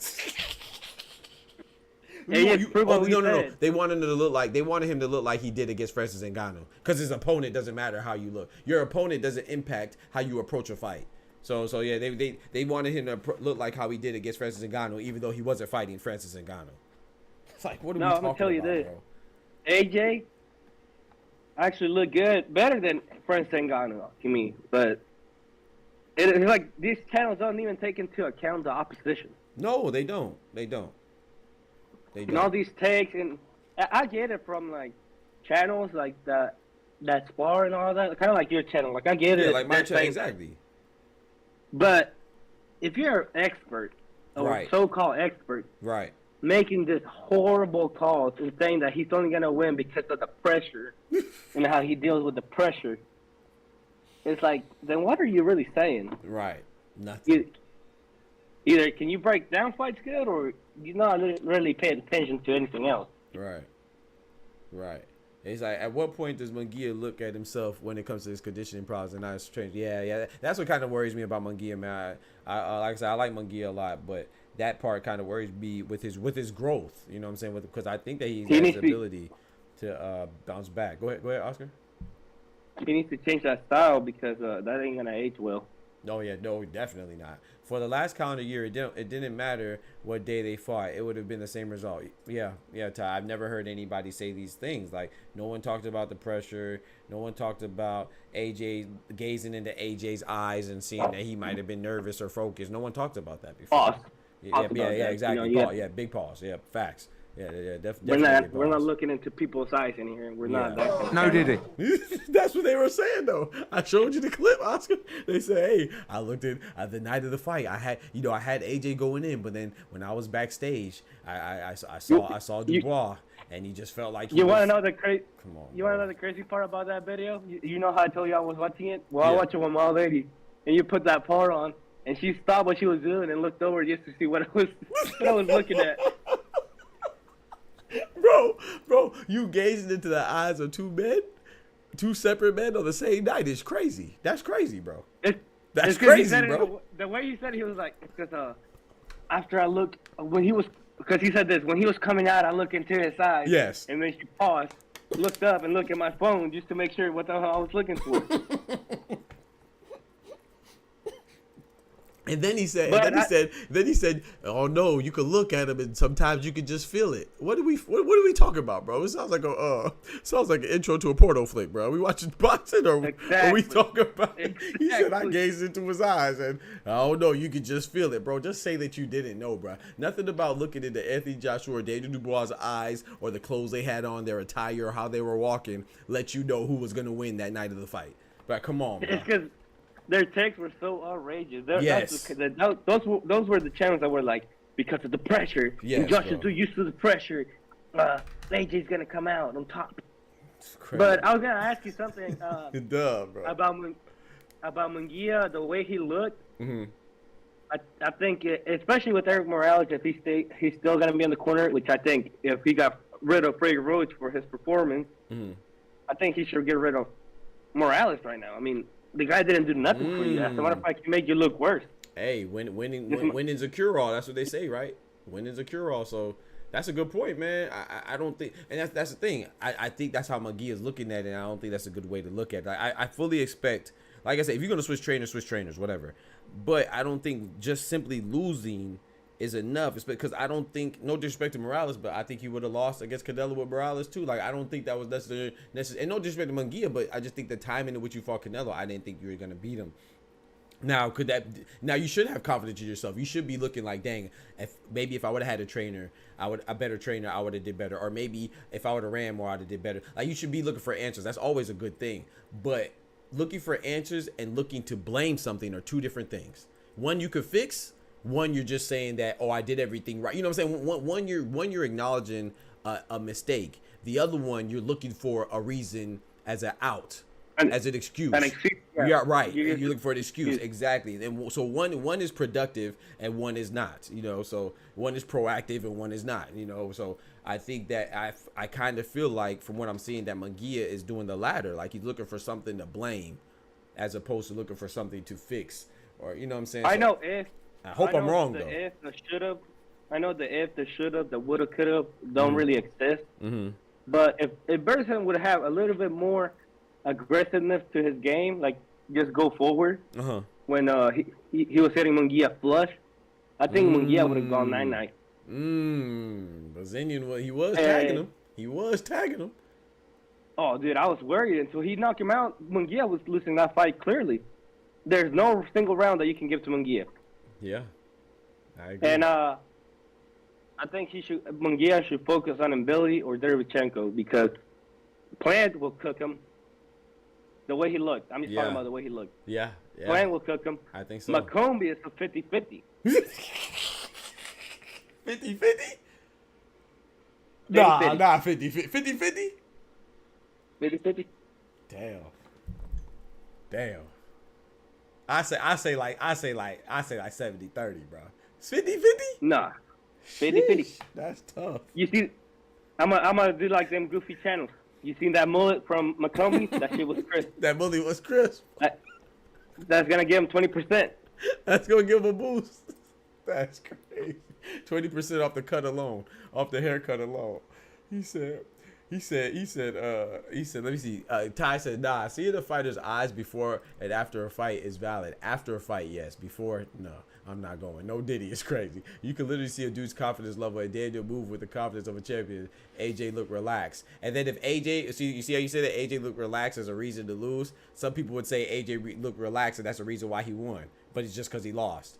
You know what I'm saying? So he didn't succumb to the pressure while he was relaxed. He's accustomed to the moment. I'm not going for that. I'm not going with looking into the guy's eyes the night of the fight when you're not even looking into his eyes because you're on the camera. It's not like you're walking with him, number one. You're looking at the camera, too, because he said he looked at AJ's eyes as he was walking out. He didn't say he looked into his eyes before the walker. He said as he was walking out. From that big, massive celebration, everybody's like, oh my gosh, AJ's put on such a great performance, such a great entrance. It's a fantastic entrance. While he was walking to the stage, you looked into his eyes and knew he was going to lose after his eyes were closed the entire time up until the buildup and all the other fight. No, bro, I'm not going for that, bro. They should have make like a 30-second video like, yeah, I think AJ's going to lose because I looked into his eyes. Yeah, please. Yeah. Show me what he looked like. Show me what his eyes looked like when he beat Ngannou. And then do a side-by-side comparison of his eyes as he walked out against Ngannou, his eyes as he walked out against Otto Wallen, his eyes as he walked out against Andy Ruiz the first time when he lost, and then I'll believe you. You know what I'm saying? But you can't just say that without any type of proof, and I'm gonna believe you. I'm sorry, I'm not going for that. So unless you make a video, a side-by-side comparison, you point out the differences in his eyes as he was walking out to Dubois, and his eyes as he was walking out to Helenius and Ngannou and Ruiz and all his fights, and show me the difference, then I believe it.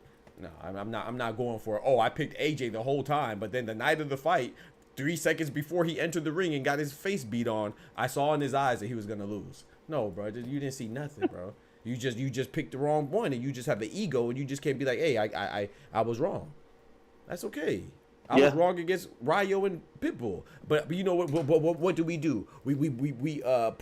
We analyzed the fight. We made a path to victory to both. But I honestly said I didn't think Valenzuela was capable of doing it. I didn't say that I was oblivious to how he could win, but I was oblivious that he was able to execute it. Not even oblivious. I just doubted him. You know, I didn't think he was able to do it. And when he did it, I was like, dang, I was wrong. That doesn't mean that you don't analyze both sides. Sorry, go ahead. I was like, yeah, it's simple. It's that simple. Yeah. There's no shame in picking the wrong person, bro. It's boxing. They have an upset of the year category. It happens. There's no shame in that. You know about talking about the upset of the year, you know Dubois can go to that, right? Twice. He can get nominated twice. Now, because I'm going to tell you this, like, the only reason Tank, Haney, Shakur cannot fill a stadium like Joshua is because Joshua was the guy being loved all over England. Right. That was England's man. And in the U.S., we don't have such a thing like that. I agree. That's the only reason they can't fill out arenas. But you know what's even more impressive too, with Joshua is the fact that, well, I don't know, I don't live there, of course, but I don't think many people really think that he's the best out of him. If you're like the best in England, but that's how big his presence is. Like that's crazy. Because I'm not sure that the majority of I mean, maybe they do. I don't know, but I wouldn't think that the majority think that he's better than Tyson Fury. But it's just his presence, his charisma, and you know, some people just have that natural attraction to, you know, to other people, or other people are naturally attracted or gravitate towards him. So that's a testament to how his greatness. The eye test is a fair assessment in some cases, but I'm not going to use that copper plea. That's a copper plea, right? I'm not saying that you can't see things. I'm not, but we're all human, and we do give subtle signs, and sometimes we give more obvious signs too, of where you could sense somebody's temperature, if you will, of course. However, pause is crazy. But they had the same opportunity to provide the same, in fact, that's their job, to provide the same analysis and breakdown that Oscar did, that I did, that you did. You know, and sometimes your breakdown is incorrect. That's okay. This is what they do. So this is not the first time that they've seen Anthony Joshua's pupils. so I like that's not sufficient, bro. That's a terrible breakdown, bro. I feel like me and you, dog, were similar in the way that we were like, we're not mad if you have Joshua winning, but you having Joshua as a clear winner, that's where I was like, right. I don't know about that. Right. But all right, man, I said what I wanted to say. I appreciate you letting me hop on. And, already. I'll see y'all later, Ted. Hey, God bless, Oscar. Thank you for coming through, bro, and sharing your thoughts. No problem. Yes, sir. Shout out to my boy Oscar, man. Real dude right there, man. Yeah, so I just feel like with it, you know, it's not about not being able to see, but it's about accountability, dog. There's nothing wrong. You know, I would even respect it more if a guy was like, you know, like Teddy Atlas, you know, even Teddy Atlas kind of was a little shaky, but he did say that. He did say, you know, if what's name wants to win more, then he could overcome his skills. But even to say that, I could make an argument from watching their fights that Daniel Dubois is a more skilled, at least fundamentally skilled fighter, and like he has a more, how could I say, like I don't know if you could say he's more fundamentally skilled, but he's more consistently fundamental than Joshua, and he's more, I would say, I don't want to say confident, because I don't think Anthony Joshua has a lack of confidence, but he's more prone to stick. He's more sturdy when it comes to his game plan or what he's doing, and unshakable than Anthony Joshua, I would say. He said, and Billy arm fell off too, right? Yeah, that's true. Yeah, that's true. His arm, he did hurt his shoulder. You're right. Munguia versus Trevor, 60-40. Okay. So Oscar says 50-50. I say, Ty says 60-40. I say 70-30 in favor of Munguia. That's where Buddy is wild. That's why for fights I'm unsure about, I publicly say, hey, I need to see them at the weigh-in. Yeah, see what conditioning. See, and that's fair. So I'm not saying that you can't switch it up, though. You know, but it's like even with Carl Froch. Carl Froch is supposed to be, what's his show called? I don't remember. Fight something, you know, and like he definitely doesn't like AJ. They have a public beef, right? So I'm not saying everybody knows that, but it's known enough to where if you pay attention to boxing, you probably know that Carl Froch and AJ don't like each other, right? So he set that aside and picked AJ. So if you don't like, look at Oscar. Oscar was talking trash. He loves boxing. He don't like Canelo so much that he was basically crapping on the fight between him and Berlanga, saying, I'm not going to the fight, literally. Saying he was going to the UFC sphere. Now, Carl Froch doesn't like AJ, but he was so confident in AJ and everything that he saw up until this point that he had AJ beating Dubois. And he said, oh, but wait, if Dubois hits AJ, their heavyweights would both have over a 90% KO ratio. He said if Dubois hits, and we seen AJ get knocked down before by a lesser puncher, much lesser puncher, Andy Ruiz, and we seen him get dropped before and knocked down by a older 42 years old to be exact, Vladimir Klitschko. He thought it was such a great proclamation, such an outstanding proclamation to say, oh, if he gets hit by Daniel Dubois, who only didn't knock out one person in all of his victories, if he gets hit, he could potentially crack him. That's an elementary, surface level 3-year-old maggot brained analysis. That's not a breakdown. Anybody on the street, I could go show my mom these two fighters and ask my mom to say, oh, who could win? They'll say, well, if one of them, she could say, oh, well, if that big guy hits that other big guy, then he could potentially knock that big guy out. That's basically what he said. Carl Crotch. Like my boy, like shout out to my boy Antonio Tarver, Carl Crotch. And then after he picks AJ, he then turns around and says AJ needs to retire. AJ is finished. And I told you, bro. I showed you on the video. He literally says, I picked AJ, but I also told you. You heard it here first. And then he rolled back the tape like that proved anything. He said, you also heard. I also told you here first that if Dubois hits AJ, he could potentially hurt him. You might as well not say nothing. It's heavyweight boxing, bro. 85% of the time, somebody's getting knocked out. That's just a very surface level analysis for you to come back and say I told you so, bro. You picked the wrong person, bro. And then you go back, you pick the person that you don't like, let you down, I guess. And so you came back and tried to double down and say I was wrong, but I was also right. No, you weren't right, bro. And that's okay. I respect them more to be like, yeah, man. Sometimes you get it wrong. The experts get it wrong. No one's 100% with it. So now you come off as a hater and you're just hating on AJ now. The same guy that you picked coincidentally to win. So you don't hate him enough to not pick him, you know, but you hate him enough to kick him while he's down, despite you picking him and not taking accountability for having the wrong pick. So my point is that if AJ should retire, then you should retire from from breaking down fights and being an expert and being and analyzing fights. That's just my opinion on that. We should all retire then, because I got fights wrong too. I don't think only people that are dumb go to somebody and think that they're gonna get it 100% right. Only God knows. You know what I'm saying? No one knows everything. So for you to act like you do is crazy, especially when it's something as whimsical as picking fights.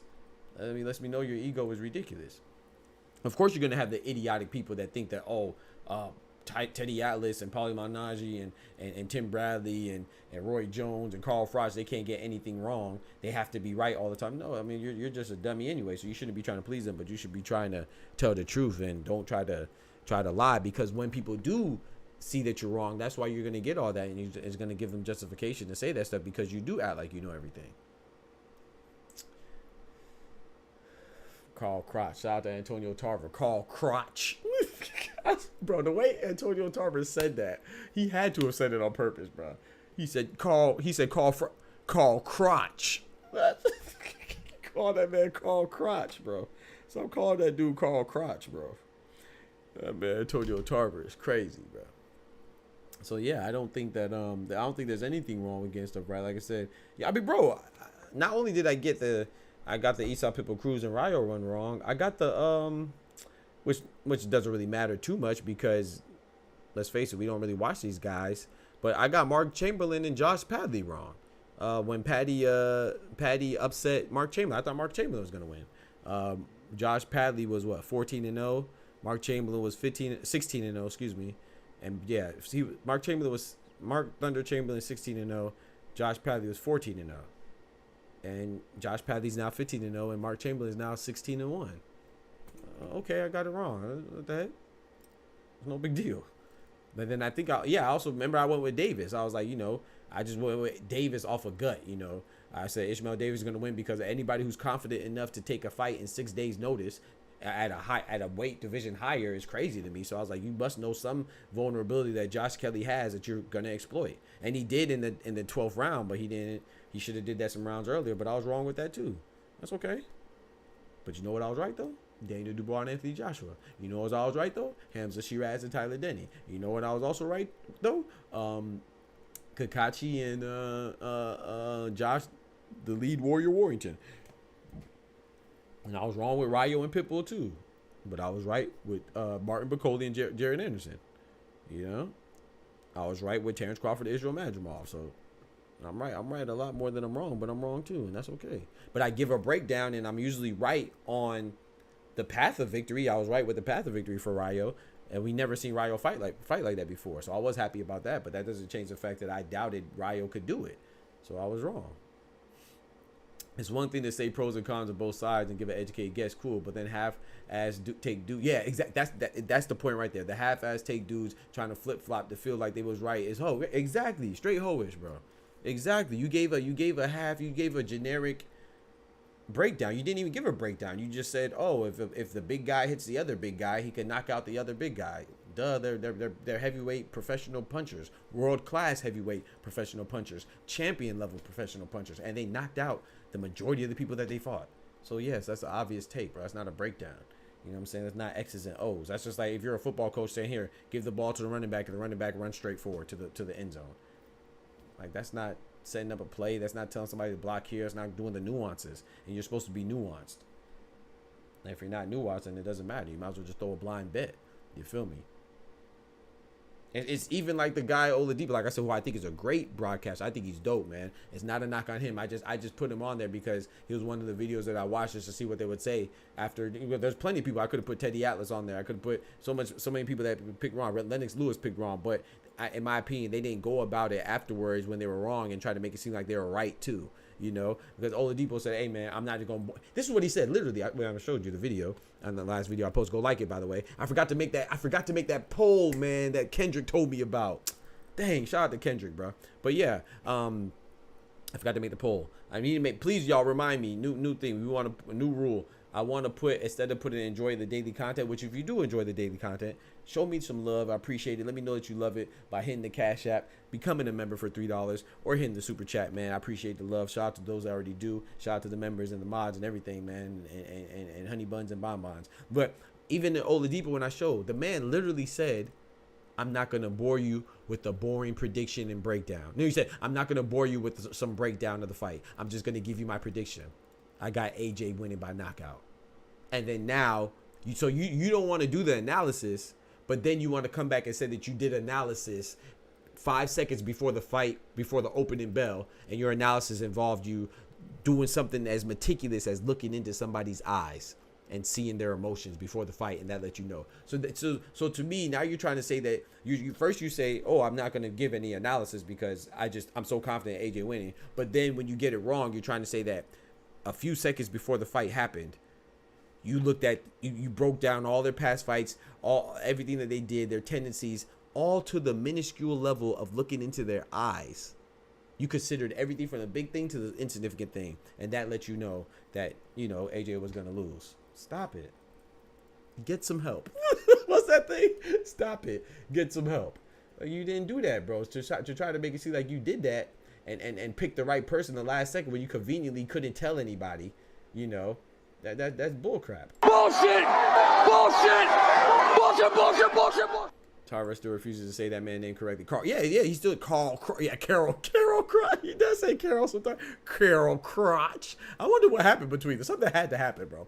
He said, nah, he can't. Exactly, Ty. That's all I'm saying, bro. And not just him either. Like I said, Oladipo is dope. I really do like his breakdowns. I like his insight, and I like him, But he was also there for the press conference.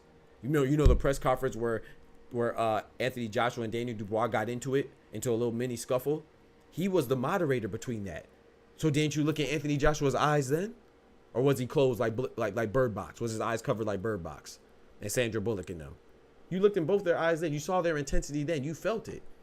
And you even said afterwards, man, Anthony Joshua wasn't playing no games. You know what I'm saying? That was so intense in there. I had to get up out the way.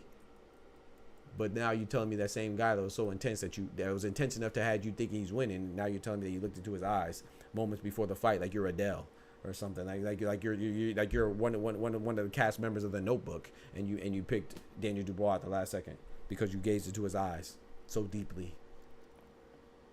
What are we talking about, bro? You just can't do that, bro.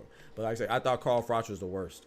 Carl Froch was definitely trying to. He not only did he pick AJ, but then when AJ lost, he tried to say that he knew that this would happen and that AJ is trash and he's finished, like, bro, and he's a fraud and all this other stuff. Like, don't do that, bro.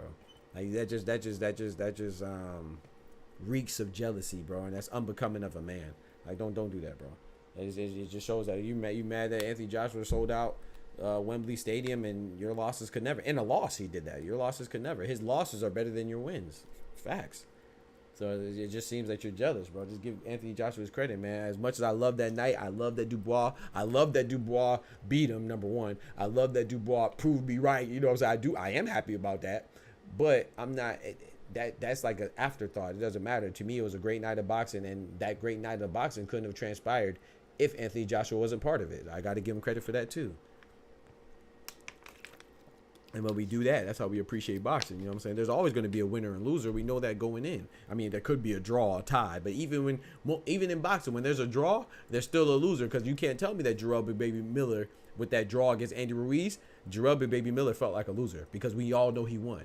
You know, Anthony and Andy Ruiz felt like a winner because we all knew he lost, and he knew he lost, but he got a gift of a draw. So him getting a draw, he felt like a winner. So even in a lot of draws, there's a winner and loser because there's always somebody, not always, but the majority of the time there's somebody that felt like they won and somebody felt like they lost. And when you feel like you lost, you got a draw. Now you feel like you won. Then when you feel like you won, you got a draw. Now you feel like you lost. So I think that with boxing, man, there's always going to be, if you like the sport, man, no matter how much you're rooting for somebody, I'm still glad that Anthony Joshua, to me, he showed me something, man. He showed me he had heart, and which I already knew. I already knew he had heart, but he just reinforced that, man. The man got knocked down in the very first round and got up every time until he couldn't get up no more. That's the thing. I think, I know this is gonna sound like there's no moral victories in boxing like that, but from a fan base, the like Dub said, he had that face down, ass up, he had the booty in the air.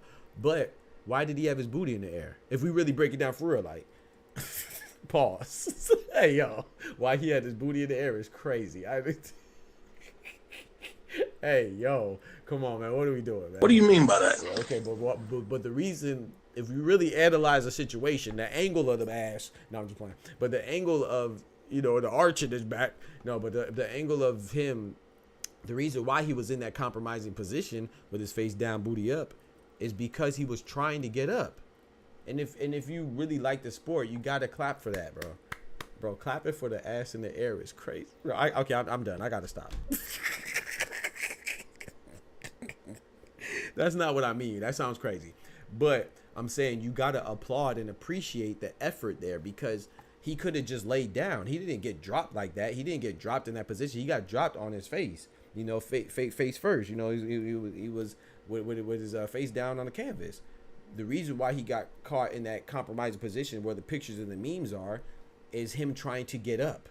You see what I'm saying? So that's why he had his, you know, his booty in the air because he was trying to get up.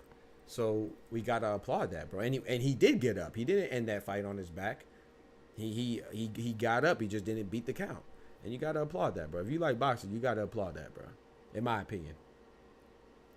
Yeah, that was crazy, dub. I ain't gonna lie. That was a whole lot of no diddies. I ain't gonna lie. That was crazy. No diddy. Yeah. But yeah, I mean, the pictures. That's why you just can't watch the highlights and you just can't watch the memes on the internet, because then you would never know that 2 seconds before that, literally, Anthony Joshua had Dubois hurt. Dubois just got done doing the stanky leg, so there was a whole lot of dance moves going on. You know what I'm talking about? But no, you just gonna focus on Anthony Joshua look like he twerking like Megan Thee Stallion, but you ain't know Daniel Dubois was just rocking with the stanky leg 2 seconds before. Am I lying? That boy was out there doing the stanky leg, you know, right before Joshua was twerking. What? There was a whole lot of dance moves going on in that fifth round. A whole lot of dance moves going on in that fifth round. You know, so, and shout out to Joshua as well, because he was clearly hurt. And he was still trying to go for it. You know, still trying to go for greatness. So the moral of the story is, man, is just, you know, there was this picture. I wish I had it now. I can't. Let me see if I can find it. I can show y'all, man. Hopefully I can find it. Let's see.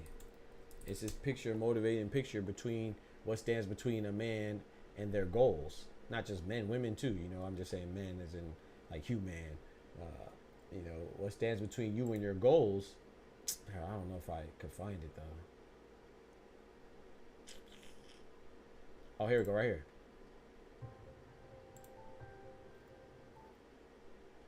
What? What the heck just happened?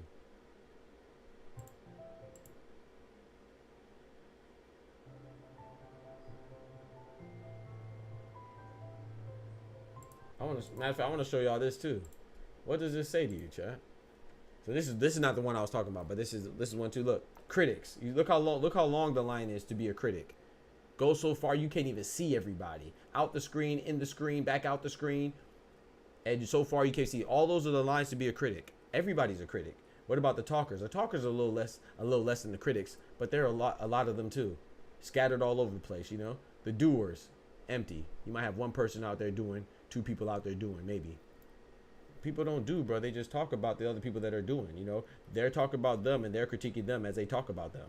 You see what I'm saying? Now let's look at this. This is the picture I was talking about right here, though. Right here. You. This is you right here. These are your dreams that you wrote down. You made a path to your dreams. You know, you wrote down your dreams. You have goals. You have milestones. You have intermediate goals, immediate goals, future goals. And this all these are in your dreams, and this is you. And those are your goals back here. And these are all the obstacles you're gonna have to face. The pessimists, those are easy to deal with. Rejection, that's a little hard to deal with. You got your friends, your relatives. Fear, false evidence appearing real. So fear could be an acronym for false evidence appearing real. All these things are going to be in your way. What about on this side? You got your ego that won't allow you to be brave enough to chase your goals, you know, because you're like, your ego is like, I don't want to fail. I don't want to be seen as a failure. So your ego stops you from not just dreaming and achieving, but pursuing. You know, you have the haters, you have society. Society wants to keep you in place. They like the sheep. They don't want you to be that wolf or be that Billy goat protecting the sheep, or the German shepherd protect the sheep. They want you to be part of the flock, or even be the shepherd. They don't want you to be a shepherd. You got guilt. You know, you may feel guilty because you may not be able to take care of those that you love while you're pursuing your goal or while you're dreaming. You may fall a little short for a while. You might be in a ditch or a low spot. You know, you have doubt. You know, and you have your boss. You know, whatever the boss may be. Your boss could be the person that's, you know, at your current employer. You know, that's telling you, oh man, you got to come in for overtime, or it could just be somebody who's telling you, hey, there's no point in having goals. I had goals, and now I just worked here, and now I'm here doing something that wasn't my dream, but it's something that I could do right now, and it was paying the bills. So, you know, and I'm making good money, but I'm not necessarily happy. So whatever that means to you, but you always chase your goals. You're gonna have a lot of obstacles trying to stop you, a lot of bumps in the road, but that's what it is, bro. So even with Anthony Joshua getting knocked down, you know, his goal is to be a heavyweight champion of the world for a third time. That's his goal right now. But his first goal was probably to be a heavyweight champion, and he succeeded. You know, we just see the failures, but he succeeded in one of his goals. He succeeded twice, and now he's going for it again. I'm sure that his goal is to get undisputed now. Maybe his goal at one time was to be an Olympic champion, you know, and he was a gold medalist. So I don't know. There's little things I'll be looking at sometimes. I'll be finding motivation from. But there's nothing wrong with the life you live as long as you're happy. But your goals to be happy should not be controlled by society, your relatives, your friends, your spouse. It should be controlled by you. You know, whatever your goal is, whether it's a huge goal or a small goal. Everybody's success is not the same. What I might consider successful, you may not consider successful. What you may consider successful, I may not consider successful. So it's all for you. But yeah, so I think Anthony Joshua, if you look at it like that, as opposed to these guys being a failure, like I said, in his loss, he sold out Wembley Stadium. He broke the record for attendance in Wembley Stadium in a loss. That's crazy. That's crazy, bro. You know, and even though he fell off that mountain, right? That was Daniel Dubois' ascension to the mountain. So it's just different, you know. Daniel Dubois made it to the mountaintop. That was part of his climb. Even though Anthony Joshua has been there for a while, and he's still going. It can still go higher. He just got pushed on the other side. My boy Mike in the building. What's good, brethren? Some guy with the cat says Dubois made Joshua look like an MMA fighter. You can make that argument, man. You can make that argument. What's good, some guy? Mike, what's poppin' with you, bro? How you doing, man? Appreciate you joining us this morning. I got to get off pretty soon, though. I have to go pick my aunt up from the airport, so I got to get ready to do that. I wouldn't say he made him, in my opinion, I don't think he made him look like an MMA fighter, but, you know, I definitely thought he made him look bad, though, for sure. Yeah, I want to say he ain't look like Ngannou in there. Like, come on, man. Don't do Joshua like that now.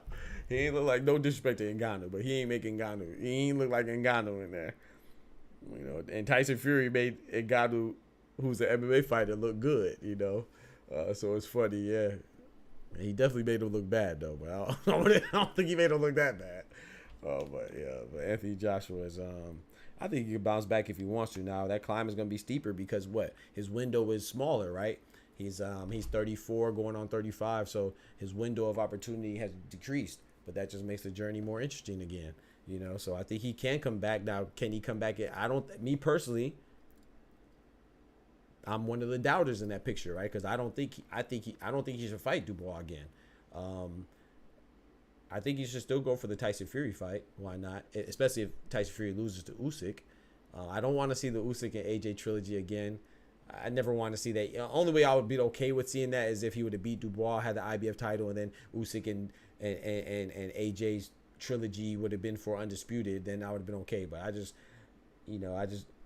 don't care how close the losses are. I find it's very hard for me to get excited for a trilogy where the same person already won twice. Like, I think a trilogy should only happen, like the rubber match should only happen if they split losses. I mean, yeah, if they split wins, I should say, or maybe 1-1 and then one person won and then the other one was a draw. Then they have the trilogy for potential type to put a conclusion on it. But if somebody lost, even if it was 2 split decision losses, I don't really want to see a trilogy. It's like, yeah. So apparently not high enough. Some AJ fanboy saying he got to fight Parker. Yeah, he has to fight Parker. The champion has to fight Parker. I mean, I would like for him to fight Parker too, but he has to fight Parker. I mean, I could almost make an argument that he has to fight Joe Joyce. That's the one he lost to, right? But Joseph Parker, I like Joseph Parker a lot. I think Joseph Parker deserves a chance for sure. But Daniel Dubois right now he's at the top of the mountain. The only thing he has, if there's anything for him to prove, the only thing he has to prove is that he could get undisputed at this point. That's what happens when you're a champion, right? You got to get unified or undisputed. In this case, him being unified is also him being undisputed because the same person has 3 of the other belts, has the other 3 belts. So that's the only thing he has to prove. He doesn't have to prove himself against fighting Joseph Parker, Deontay Wilder, Tyson Fury. Hell, even Tyson Fury, unless Tyson Fury wins. But everybody wants to tell you that you got to prove this, you got to prove that. I mean, he has to prove himself, and he's done that. So I think the next step would be undisputed, unified or undisputed. But in this case, like I said, the winner of Usyk and Fury will have the other 3 belts, so naturally it'll be undisputed for whoever, if Dubois fights the winner. I'm hoping that, y'all know me, I'm going for Tyson Fury over Usyk. I think that'll be interesting for a trilogy, but I think Usyk wins. I think he's a smart money. But I kind of want Usyk to win so we could potentially get the Dubois-Usyk rematch. I think Dubois-Usyk rematch is fantastic. But if Usyk doesn't want to fight it, he doesn't have to fight it either. You know, he already accomplished everything, man. If he wants to, I don't think he's going to stay at heavyweight. So I believe personally that if Usyk wins, he goes to cruiserweight. So I'm not sure we get that rematch anyway, but I would like it. For AJ, does he fight Wilder or Dylan White? I would say Wilder.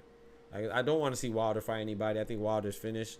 I've been feeling that way. And plus, because I feel like if Wilder and AJ fight now, it's not going to prove anything, right? Because we want that fight to happen because of what it would have been 10 years ago. Now it doesn't have the same hype. So I would just rather that fight not even happen because, like I said, Wilder, I don't think Wilder beats anybody right now. And that's not no knock on him. I just don't think that he's suited to fight. I don't think he's capable of fighting, you know, at a high level anymore. I just think that he's done. He's going to fight too long, just like we see all the other greats do it. Manny Pacquiao, Sugar Shane, Roy Jones, James Toney, Nonito Donaire, just fight too long. Now you're losing to people you shouldn't be losing to.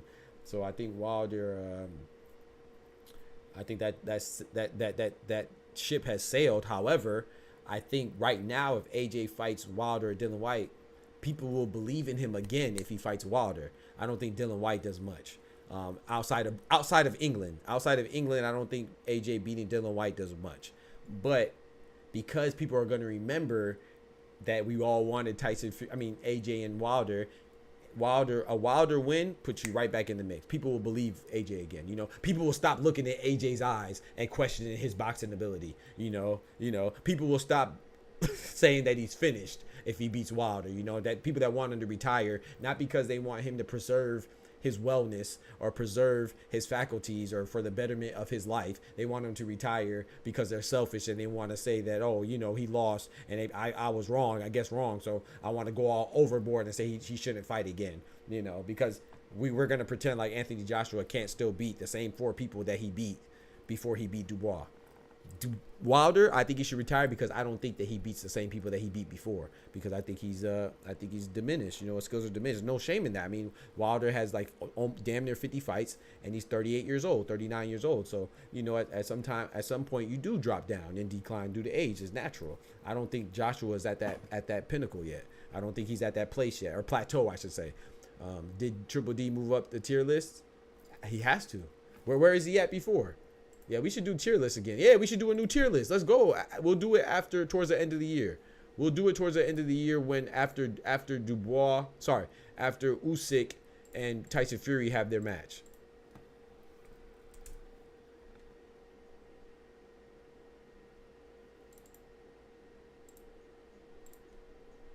Yeah, Dubois has to move up, right?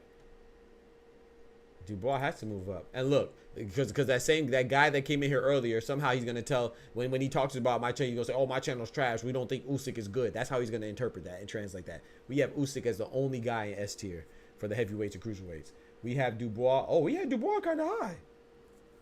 Oh, at the very least, Dubois and Anthony Joshua have to swap.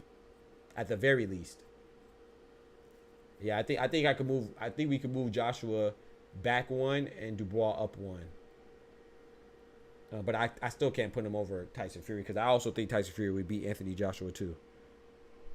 So we can have a discussion, but I don't think it changes much. I didn't realize, bro. We're good, chat. We're good over. Look what we did, chat. We ranked Anthony Joshua Dubois right beside each other. How many, Oscar, how many people do you think would have rated Daniel Dubois and Anthony Joshua right by each other prior to this fight? They would have said, oh, you crazy. Dubois is not that close to Anthony Joshua. Dubois is probably way down here. Come on, bro. Yeah, I guess that was before they gazed into his eyes. I'm not gonna let that go, bro. You know that was before we got to gaze into the heavyweights' eyes and stuff. You know, if we would have gazed into the eyes, we would have had Dubois above Joshua. If we would have saw the ring out first, fucking clowns. Swap it now? I bet. Yes, sir. Yes, sir. We could do that. Swap it now. Excuse me. But we got to remember that, though. We got to remember that we swapped it. We going to remember? I'm not going to remember. So you got to remember, Dub. If we swap it now, you got to remember. I'm not going to remember. I ain't going to lie to you. I can't swap it now. Because then I have to recreate it. Because I can't interact with it. And then when I go to the poll, it's already wiped clean. I guess I didn't save it. I thought I saved it. It shows that we saved it, though. What? Oh no, the one that we have saved is the 135, 140. That's Shakur, Devin Haney, Teofimo, Tank. That's the one we have saved. So I have to do it again. So we'll do it another time. Great assessments for the tier swap. Who said that?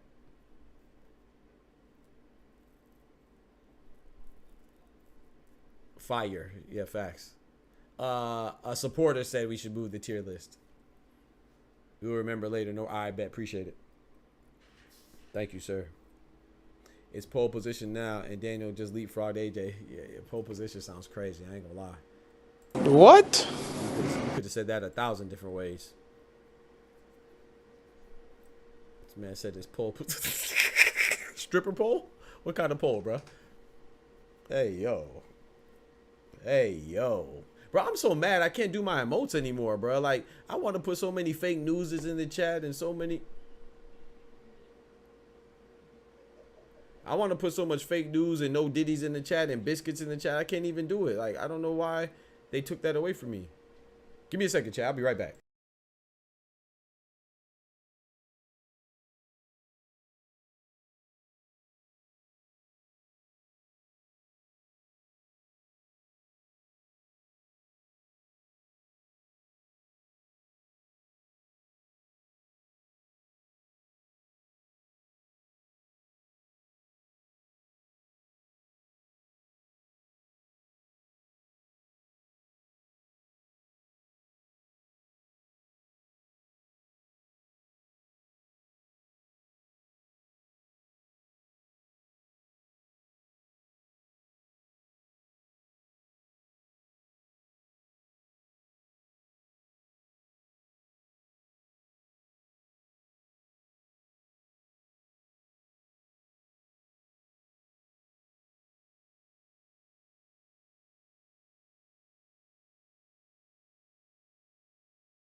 Credit to supporter. Yes, sir. Yes, sir. Credit to supporter, man. I forgot to run the ad, bro. I forgot to run the ad. I should run the ad on y'all. run that thing on Dub. Hey, man. Hey, shout out to Dub, man. I appreciate you, bro. You know what, Dub? I want to thank you, too. And not just Dub. All the mods. But particularly Dub, you know. I know why y'all time them out now. You know, I was thinking about, bro. I be thinking, bro. I ain't gonna lie. I be thinking about stuff, just trying to make the stream better. So I'm gonna tell you this. This is my thought process. I need y'all feedback, please. If you could join the Discord, that'd be great. But if you can't, it's all good. We can do it through the chat. When y'all time people out, y'all time them out so I don't get distracted and because I be going at them, right? So I see that I have to do better. I was thinking about this the other day. I forgot to say this. I was thinking, but this is like last week. I was like, dang, you know, because I don't want people to get timed out because I don't want people to feel like they can't talk. But at the same time, I understand it because it does knock me off my point. I get distracted because I like to read the chat. I like to engage. But sometimes I can engage to the detriment of the stream because it does let me engage with people that don't need to be embraced or engaged with or even noticed. You know what I'm saying?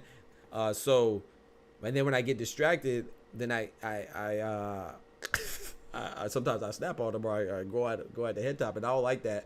But at the same time, I'm like, dang, I know some people think that's funny, you know. So I think if it's funny, it's good. But then at the same time, I don't want it to represent what we're trying to build here, so it's bad. So it's good and bad. But I think that if I ignored it, then my boy Dub wouldn't have to time him out. But because I didn't ignore it, then he's trying to help me stay on track, like he said. I'm just using Dub as an example because that was the most recent interaction, not picking on Dub or nothing like that.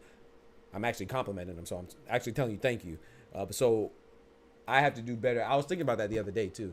But that's tough for me because, like I said, I don't go look for problems. But if a bitch say they got problems, I say no problems. Because I feel like I don't want nobody to ever feel like, not nobody to feel like, first, I don't want anybody to feel like they're ignored. I want everybody to be embraced. That opens a dialogue. But at the same time, also for me, I don't want to feel like I ran from that confrontation.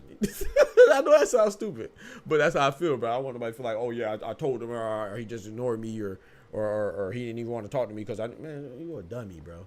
But everybody don't deserve to be addressed.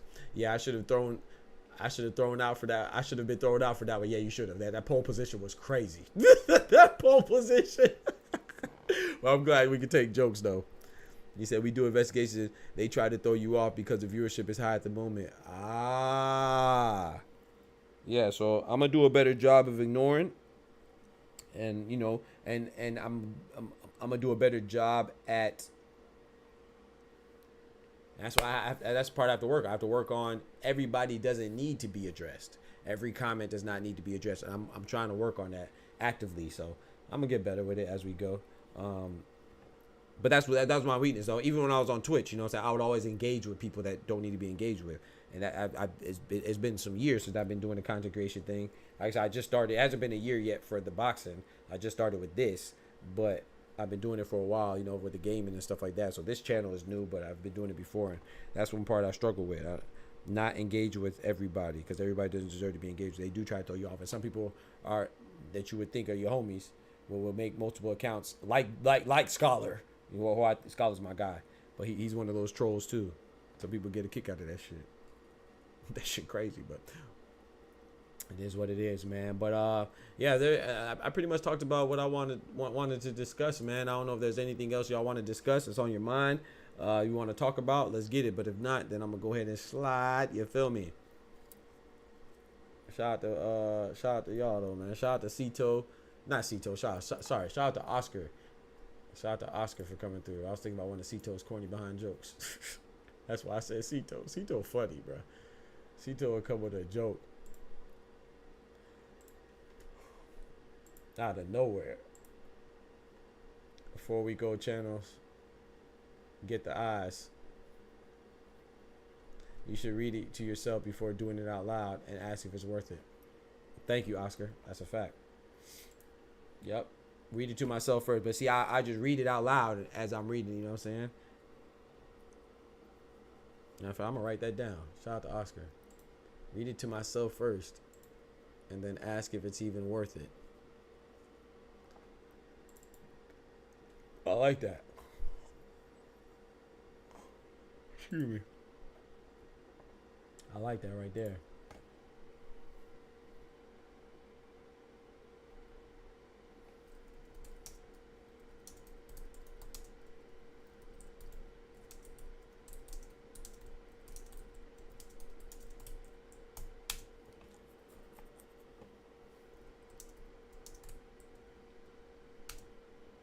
Hey. I like that. Yes, Sirski.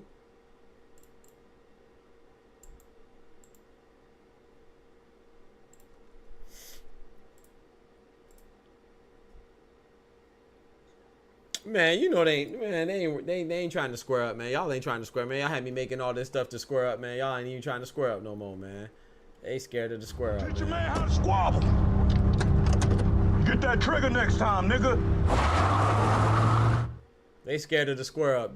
Look at that. You see that? I even put. Come on, man. Come on, man. I even put the thing in the chat. You see at the top right hand corner of your screen. Look at that. I got the chat up there. Come on, man. You know, just so people can pay attention to the chat. I have some ideas. But I be thinking about this stuff a lot, man. 4 week old channels get the views. Really? Ask them to call in. Yeah, they wouldn't do that. They wouldn't do that, Dub. They're nameless and faceless as they should be. They wouldn't do that because you know what they look like. You know what they look like. That's what trolls are. You know, in this society, somehow it's cool to be. It's cool to become trolls. You know. It's cool to be a troll. You know, that's something people aspire to. They aspire to be trolls. But they don't know what trolls look like. You ever seen a handsome troll or a pretty troll? All them bitches ugly. All them bitches ugly. All the bitches ugly. You know what I'm saying? You ever seen a handsome or a pretty troll? You think they're attractive people? You think trolls are attractive people? And even if they are, you know, with a slim chance that they are physically attractive, you think they're attractive internally? Hell no. Oh, the eyes means investigations. I got you. I see what you're saying. Like the 4 week old usernames. I got you. It ain't on us. Always trying to dip on. That's crazy. Now I'm trying. So wait. Let me understand this time. Let me understand, bro. So I believe it. I don't be streaming enough. That's what it is. I'm not available enough for y'all to do the square up. So I'm the one that has the schedule. 8 a.m. Monday through Friday Eastern Standard Time, and then again at 7 p.m. Monday through Friday Eastern Standard Time. But I'm the one, and then I also stream on Saturdays and Sundays too. Just don't have a locked in time, which I might. I'm thinking about implementing a time on the weekends, but I don't really want to do that because, you know, I don't do nothing. But just in case I do something, I don't want to feel bad and feel obligated to stream. That's why I don't set a time. Not because you know, obviously I've been streaming then too, but. He said that's crazy. Yo, Ty, that's crazy, Ty. That's crazy, bro. I can't, bro. I can't even argue that one. I can't even argue that one.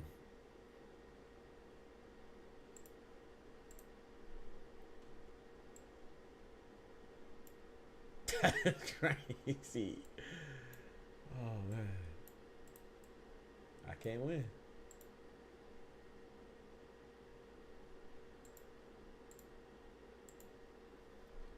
Them trolls be linking up, yeah.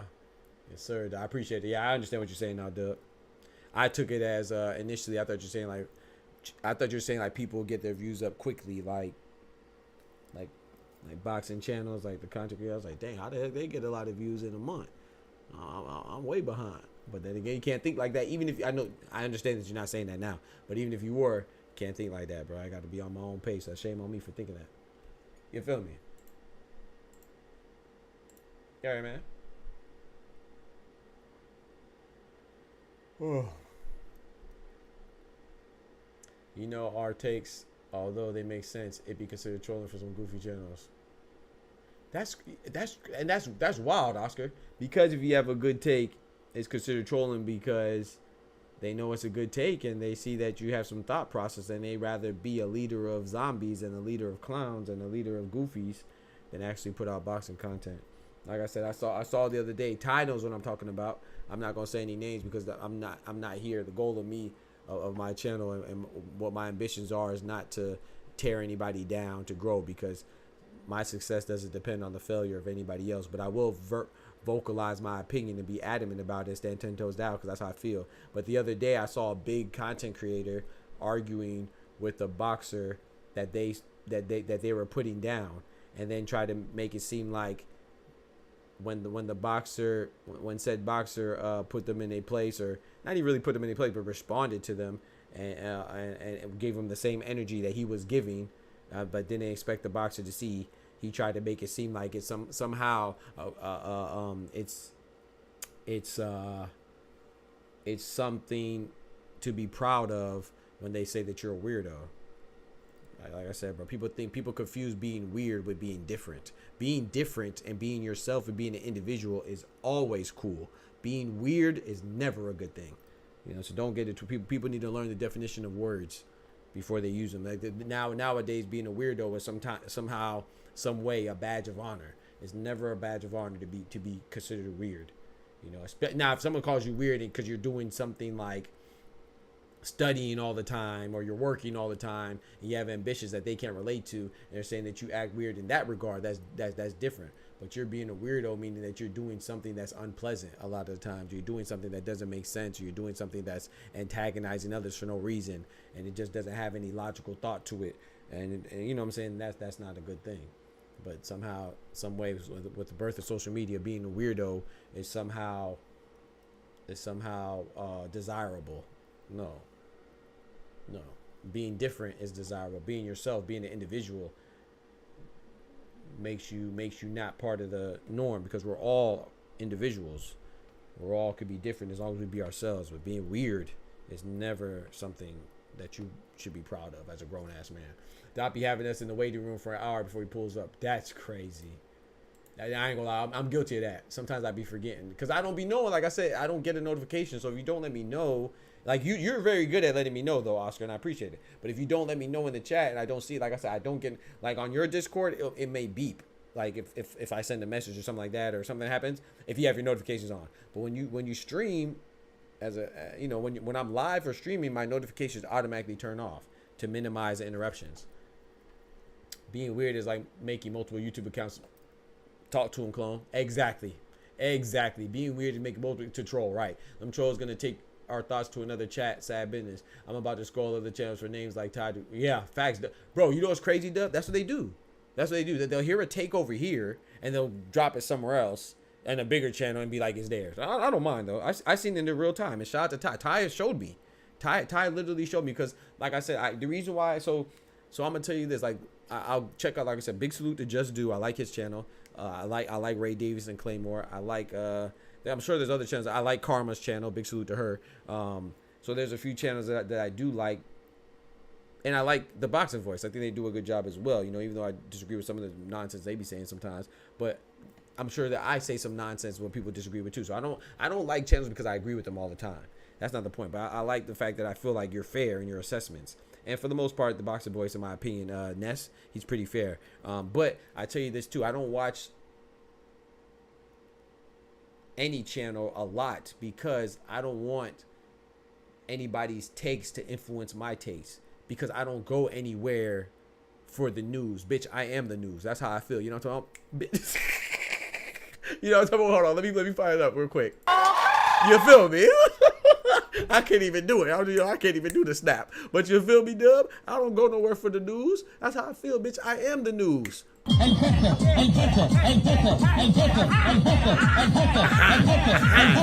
feel me? I am that, bro. I'm capable of being creative. I'm capable of giving my own takes. Because I pay attention. So when I say I am the news, I'm not saying that I have any inside sources, but I look around the boxing landscape just as much as anybody else, if not more. So when I have my own takes, they'd be my takes. They're genuine takes. So when I say that if I go and frequent another channel, then eventually their takes will become my takes. And I don't want that, because I can never be as good as they are at being themselves, assuming they are being themselves and not somebody else.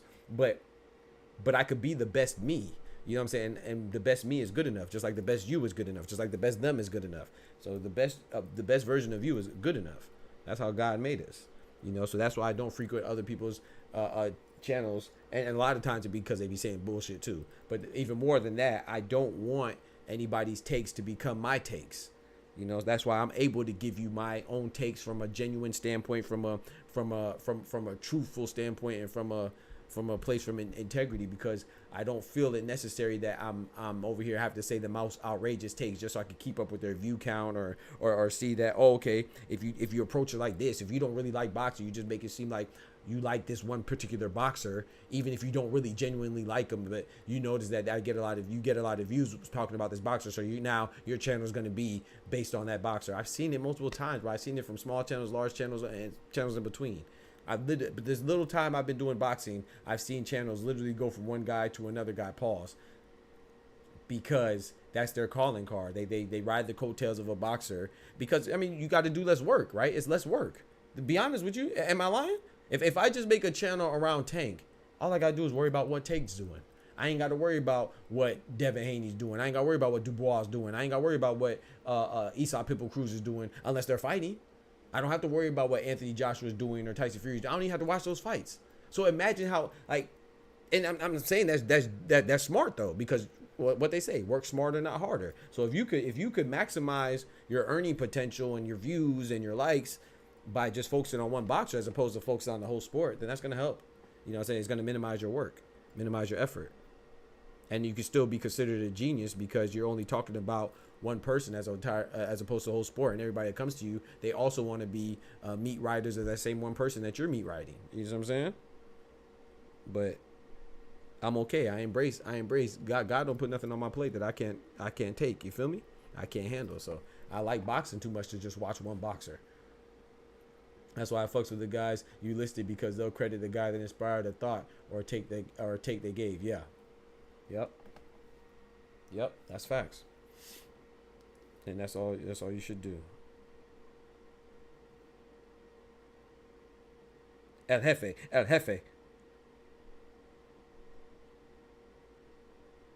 My mom sent me a message, said, be grateful for today and never take anything for granted. Life is a blessing. Amen.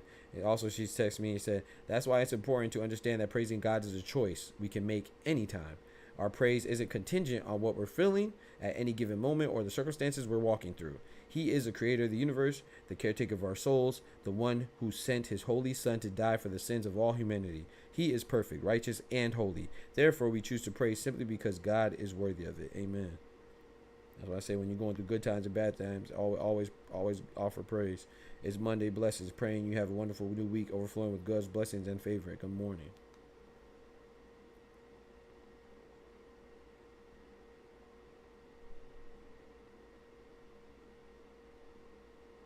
That don't mean you can't get sad now. We all human. I get sad.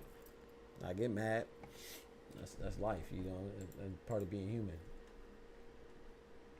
You deserve your respect too, because you be giving dudes their credit too. I appreciate that, Ty. Thank you, bro. I always try to, man. But it don't even matter if they're content creators. If Oscar says something, if you say something, if Ty, well, you are Ty. If you say something, if Dub says something, Smoochie says something, I try to, Clone says something, which is not often. Because what he be saying is crazy. I get credit for getting canceled. You know, I can credit Clone to that. If I ever get canceled, I know it's probably because I say something that Clone said.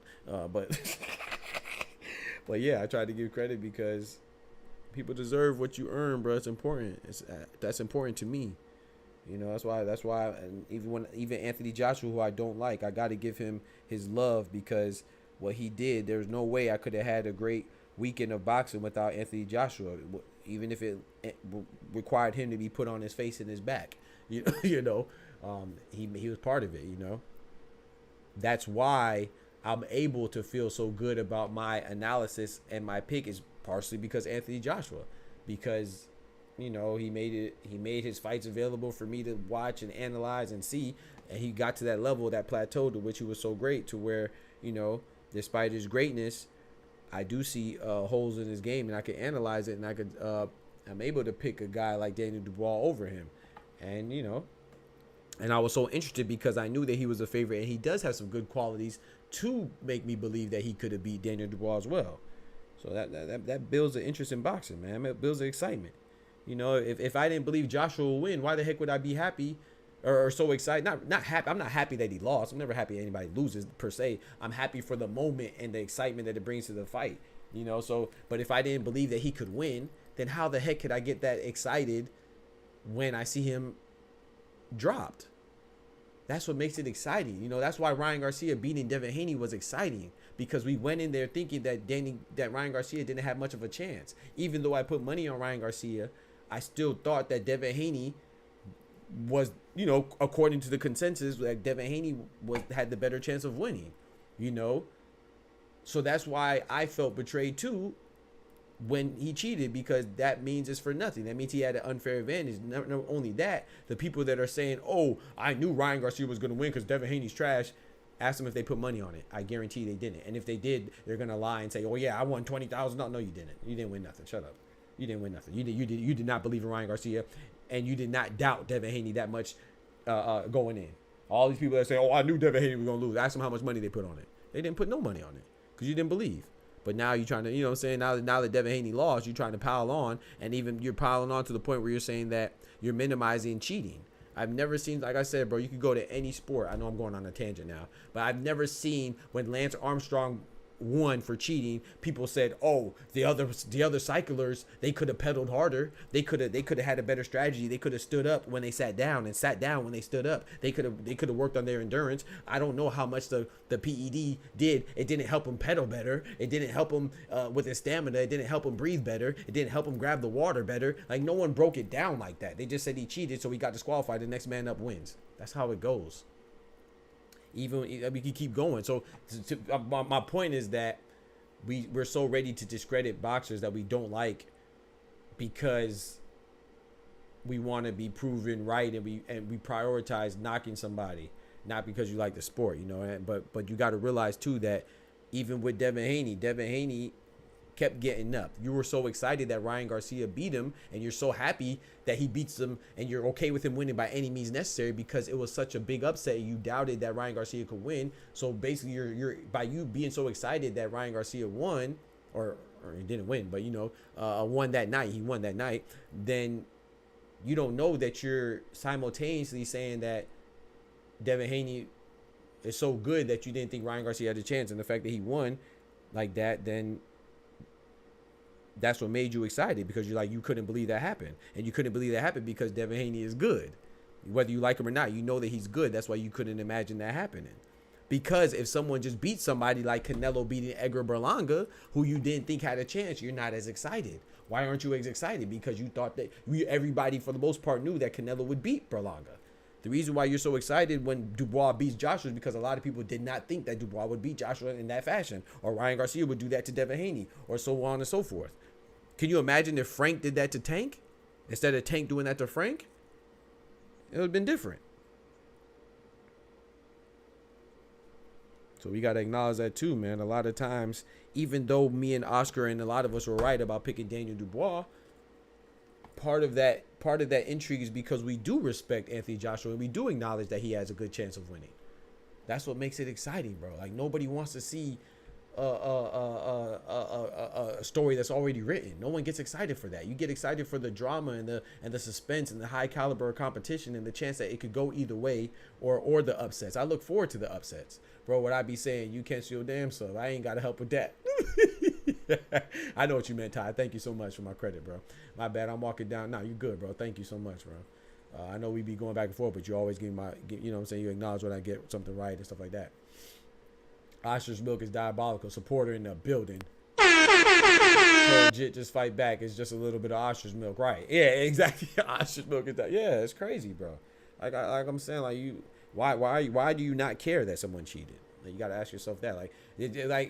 Answer me this. Y'all watch baseball. When Mark McGwire was cheating, and Sammy Sosa and Jose Canseco and Barry Bonds, did anybody say, oh, well, it's okay, Ken Griffey Jr. should have hit more home runs? He could have hit more home runs.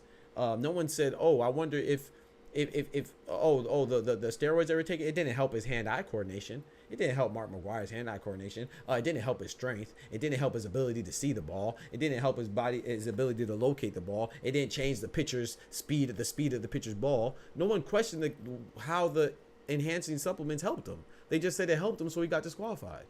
But now you see somebody that you don't like and somebody that you like be the beneficiary of cheating, you're okay with it. And that shows me the integrity of most people, man. That's why most people are sheep. And I used to have a problem with that. I'd be like, no, man, everybody deserves a chance. Everybody's in it. But the internet, I ain't gonna lie, when I got on the internet, that's what really, in the capacity of a content creator, that really opened my eyes to a lot of the ignorance of people. Like, it's really scary to think that some of these people have the ability to vote.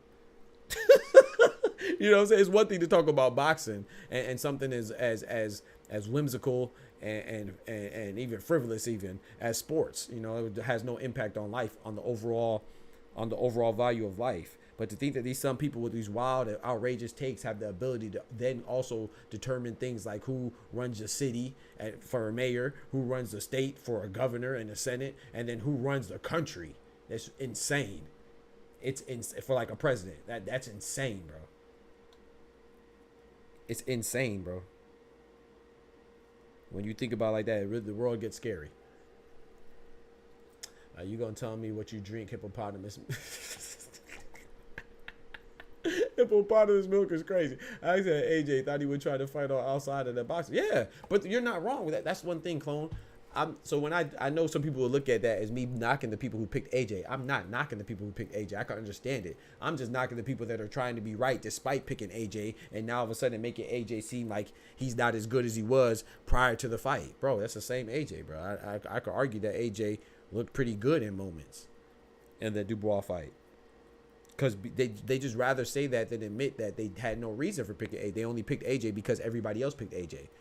That's why, you know, sheepmen. That's why I said people are sheep, you know. Instead of saying that, though, you know, and now you're embarrassed that you picked wrong because you're not supposed to be just a sheep. You're supposed to give some type of analyst, and now analyst. You're supposed to give some type of analysis as an analyst. And now instead of doing that and taking accountability, like, dang, man, I just got one wrong. Your ego is so fragile that you can't even admit that you just got it wrong. You got to say it was the color of the shorts that he had on, or it was the pressure of the moment all of a sudden, or the color of his eyes, or the contact. What if he had contacts in?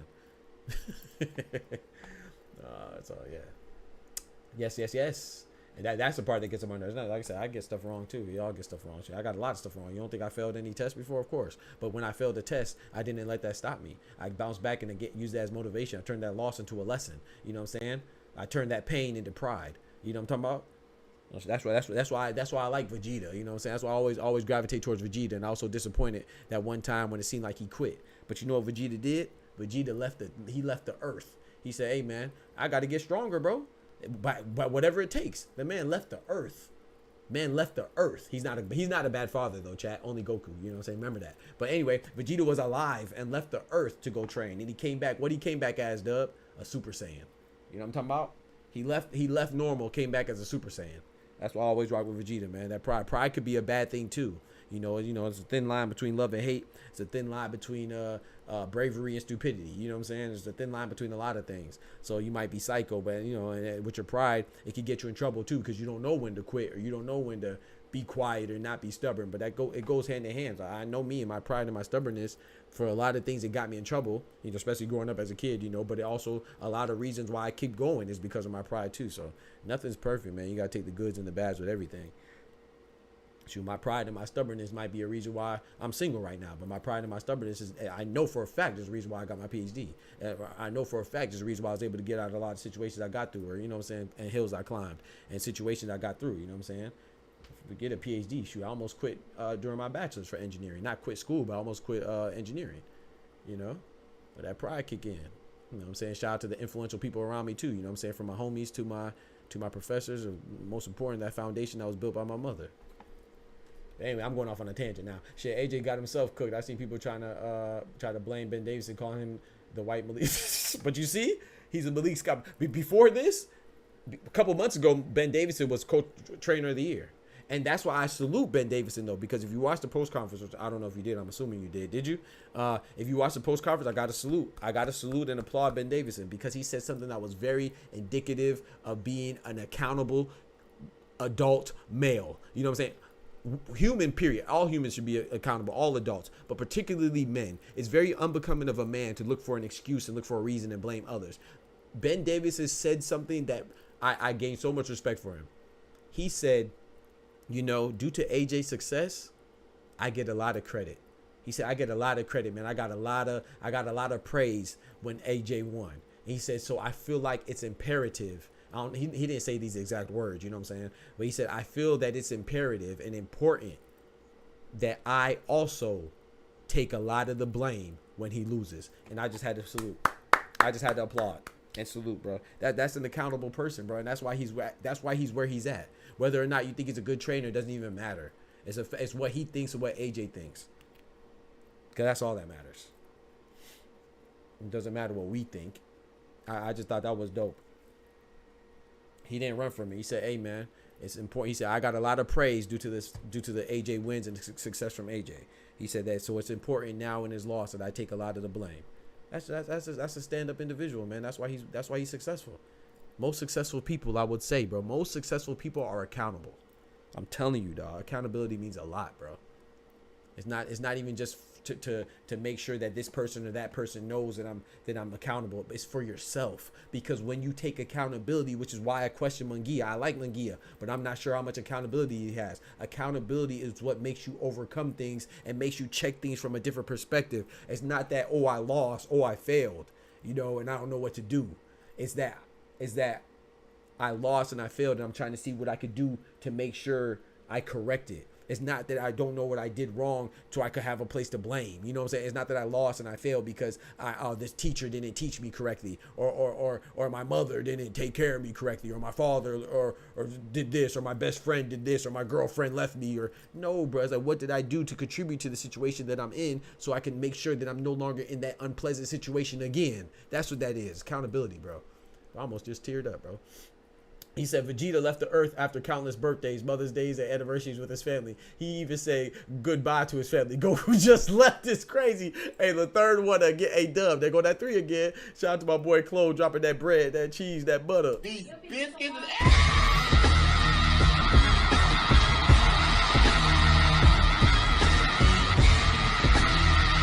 Boy came through like a boss with the first donation of the day, baby.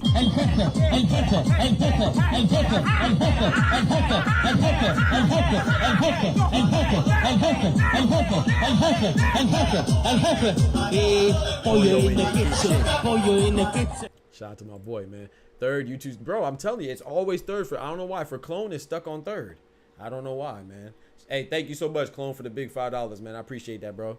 Shout out to you, bro. Yeah, it's stuck on 3 for Clone. I don't know why. Now, I know y'all don't watch the WNBA, but the WNBA had some good games yesterday, man. The playoffs started, bro. It had some good games. I don't know why I don't know why I kept it there. I don't know why. Every time he drops a super chat, it's the third one. I don't know. Hell, his first one was probably the third one. I don't know.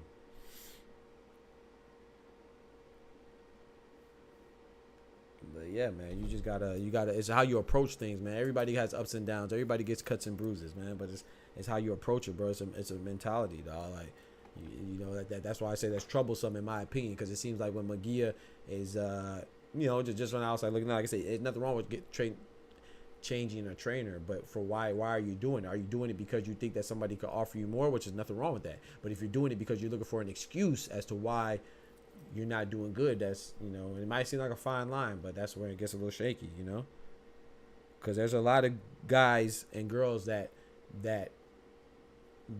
failed with the same trainer, so I'm not saying that just because you stay with the same trainer, you're gonna it's an automatic recipe for success, because staying with you could be bad with the same trainer, but also there's a lot of guys that are great that stayed with the same trainer.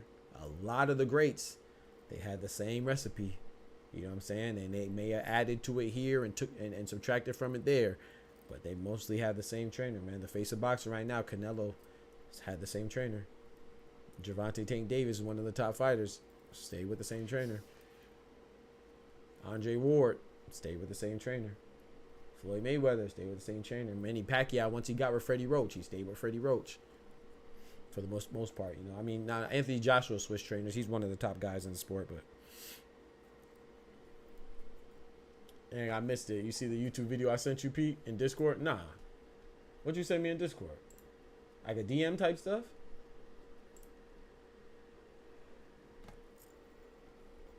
You ever seen these? Legends Productions, full audio, WNBA players talking trash for 8 more minutes. I gotta check this out. It's good? I was watching the games. You sent this to me yesterday. You over here sending me stuff about WNBA. I was watching the playoffs at 3 o'clock. That's probably why I missed it. I was watching what was the 3 o'clock game? That might have been Caitlin Clark. Yeah, it might have been Indiana Fever. Indiana Fever versus the Connecticut Sun might have been the Indiana game. I mean the 3 o'clock game. Yeah, because the 1 o'clock game was the New York Liberty versus Atlanta Dream. It's funny. All right, but I gotta check it out. But chat, I'm about to go ahead and call it, man. Like I said, I got to go pick up my aunt from the airport, man. She coming in town from Smoochie way. She coming from Connecticut. So it's around smoochy side.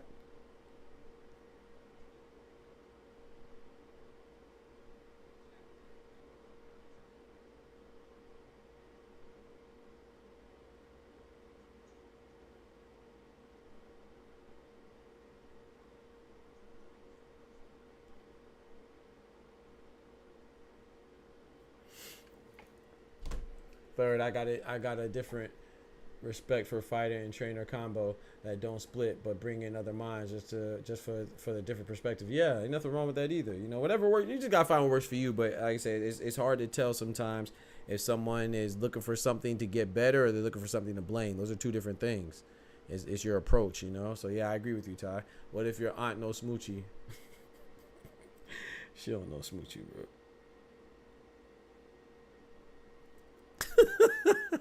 Oh man, that's funny. You never know though. But Smoochie's from a different place. Remember, I was asking her where she's from. Just because you're not from the same place don't mean that you don't know each other either, you know. But I remember I was asking her where she's from. She's from another place. She's not from the area.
All right, chat. Yes, sir.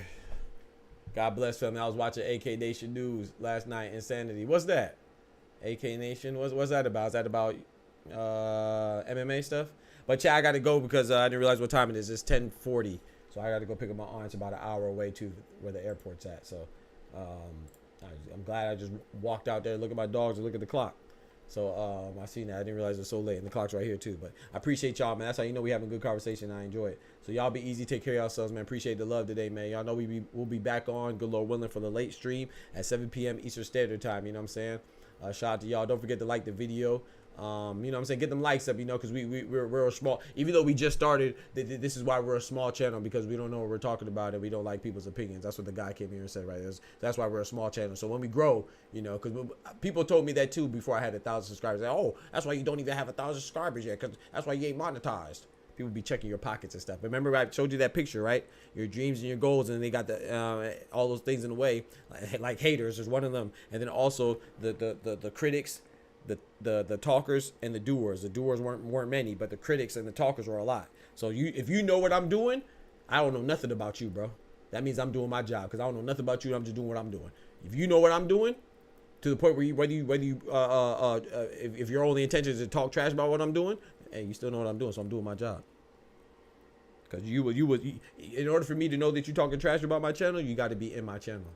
So shout out to the ones that be supporting and bigging me up and keep it going, man. I know y'all doing y'all thing because ain't no one going out their way to hate besides a hater. And every hater's a loser. So I appreciate y'all, man. Y'all be easy. Take care of yourselves. Remember, with God, we can do anything. Without God, we are nothing. The doctor's out. Peace. Catch you on the flip side. 7 p.m. Eastern Standard Time. Be there, be square. You heard, man? From the hood to college, both worlds they had to meet. 6 degrees between us, so cold we're about to freeze. But we're Florida boys, hot takes, we bring the heat. We're moving the culture, the engineers to the streets.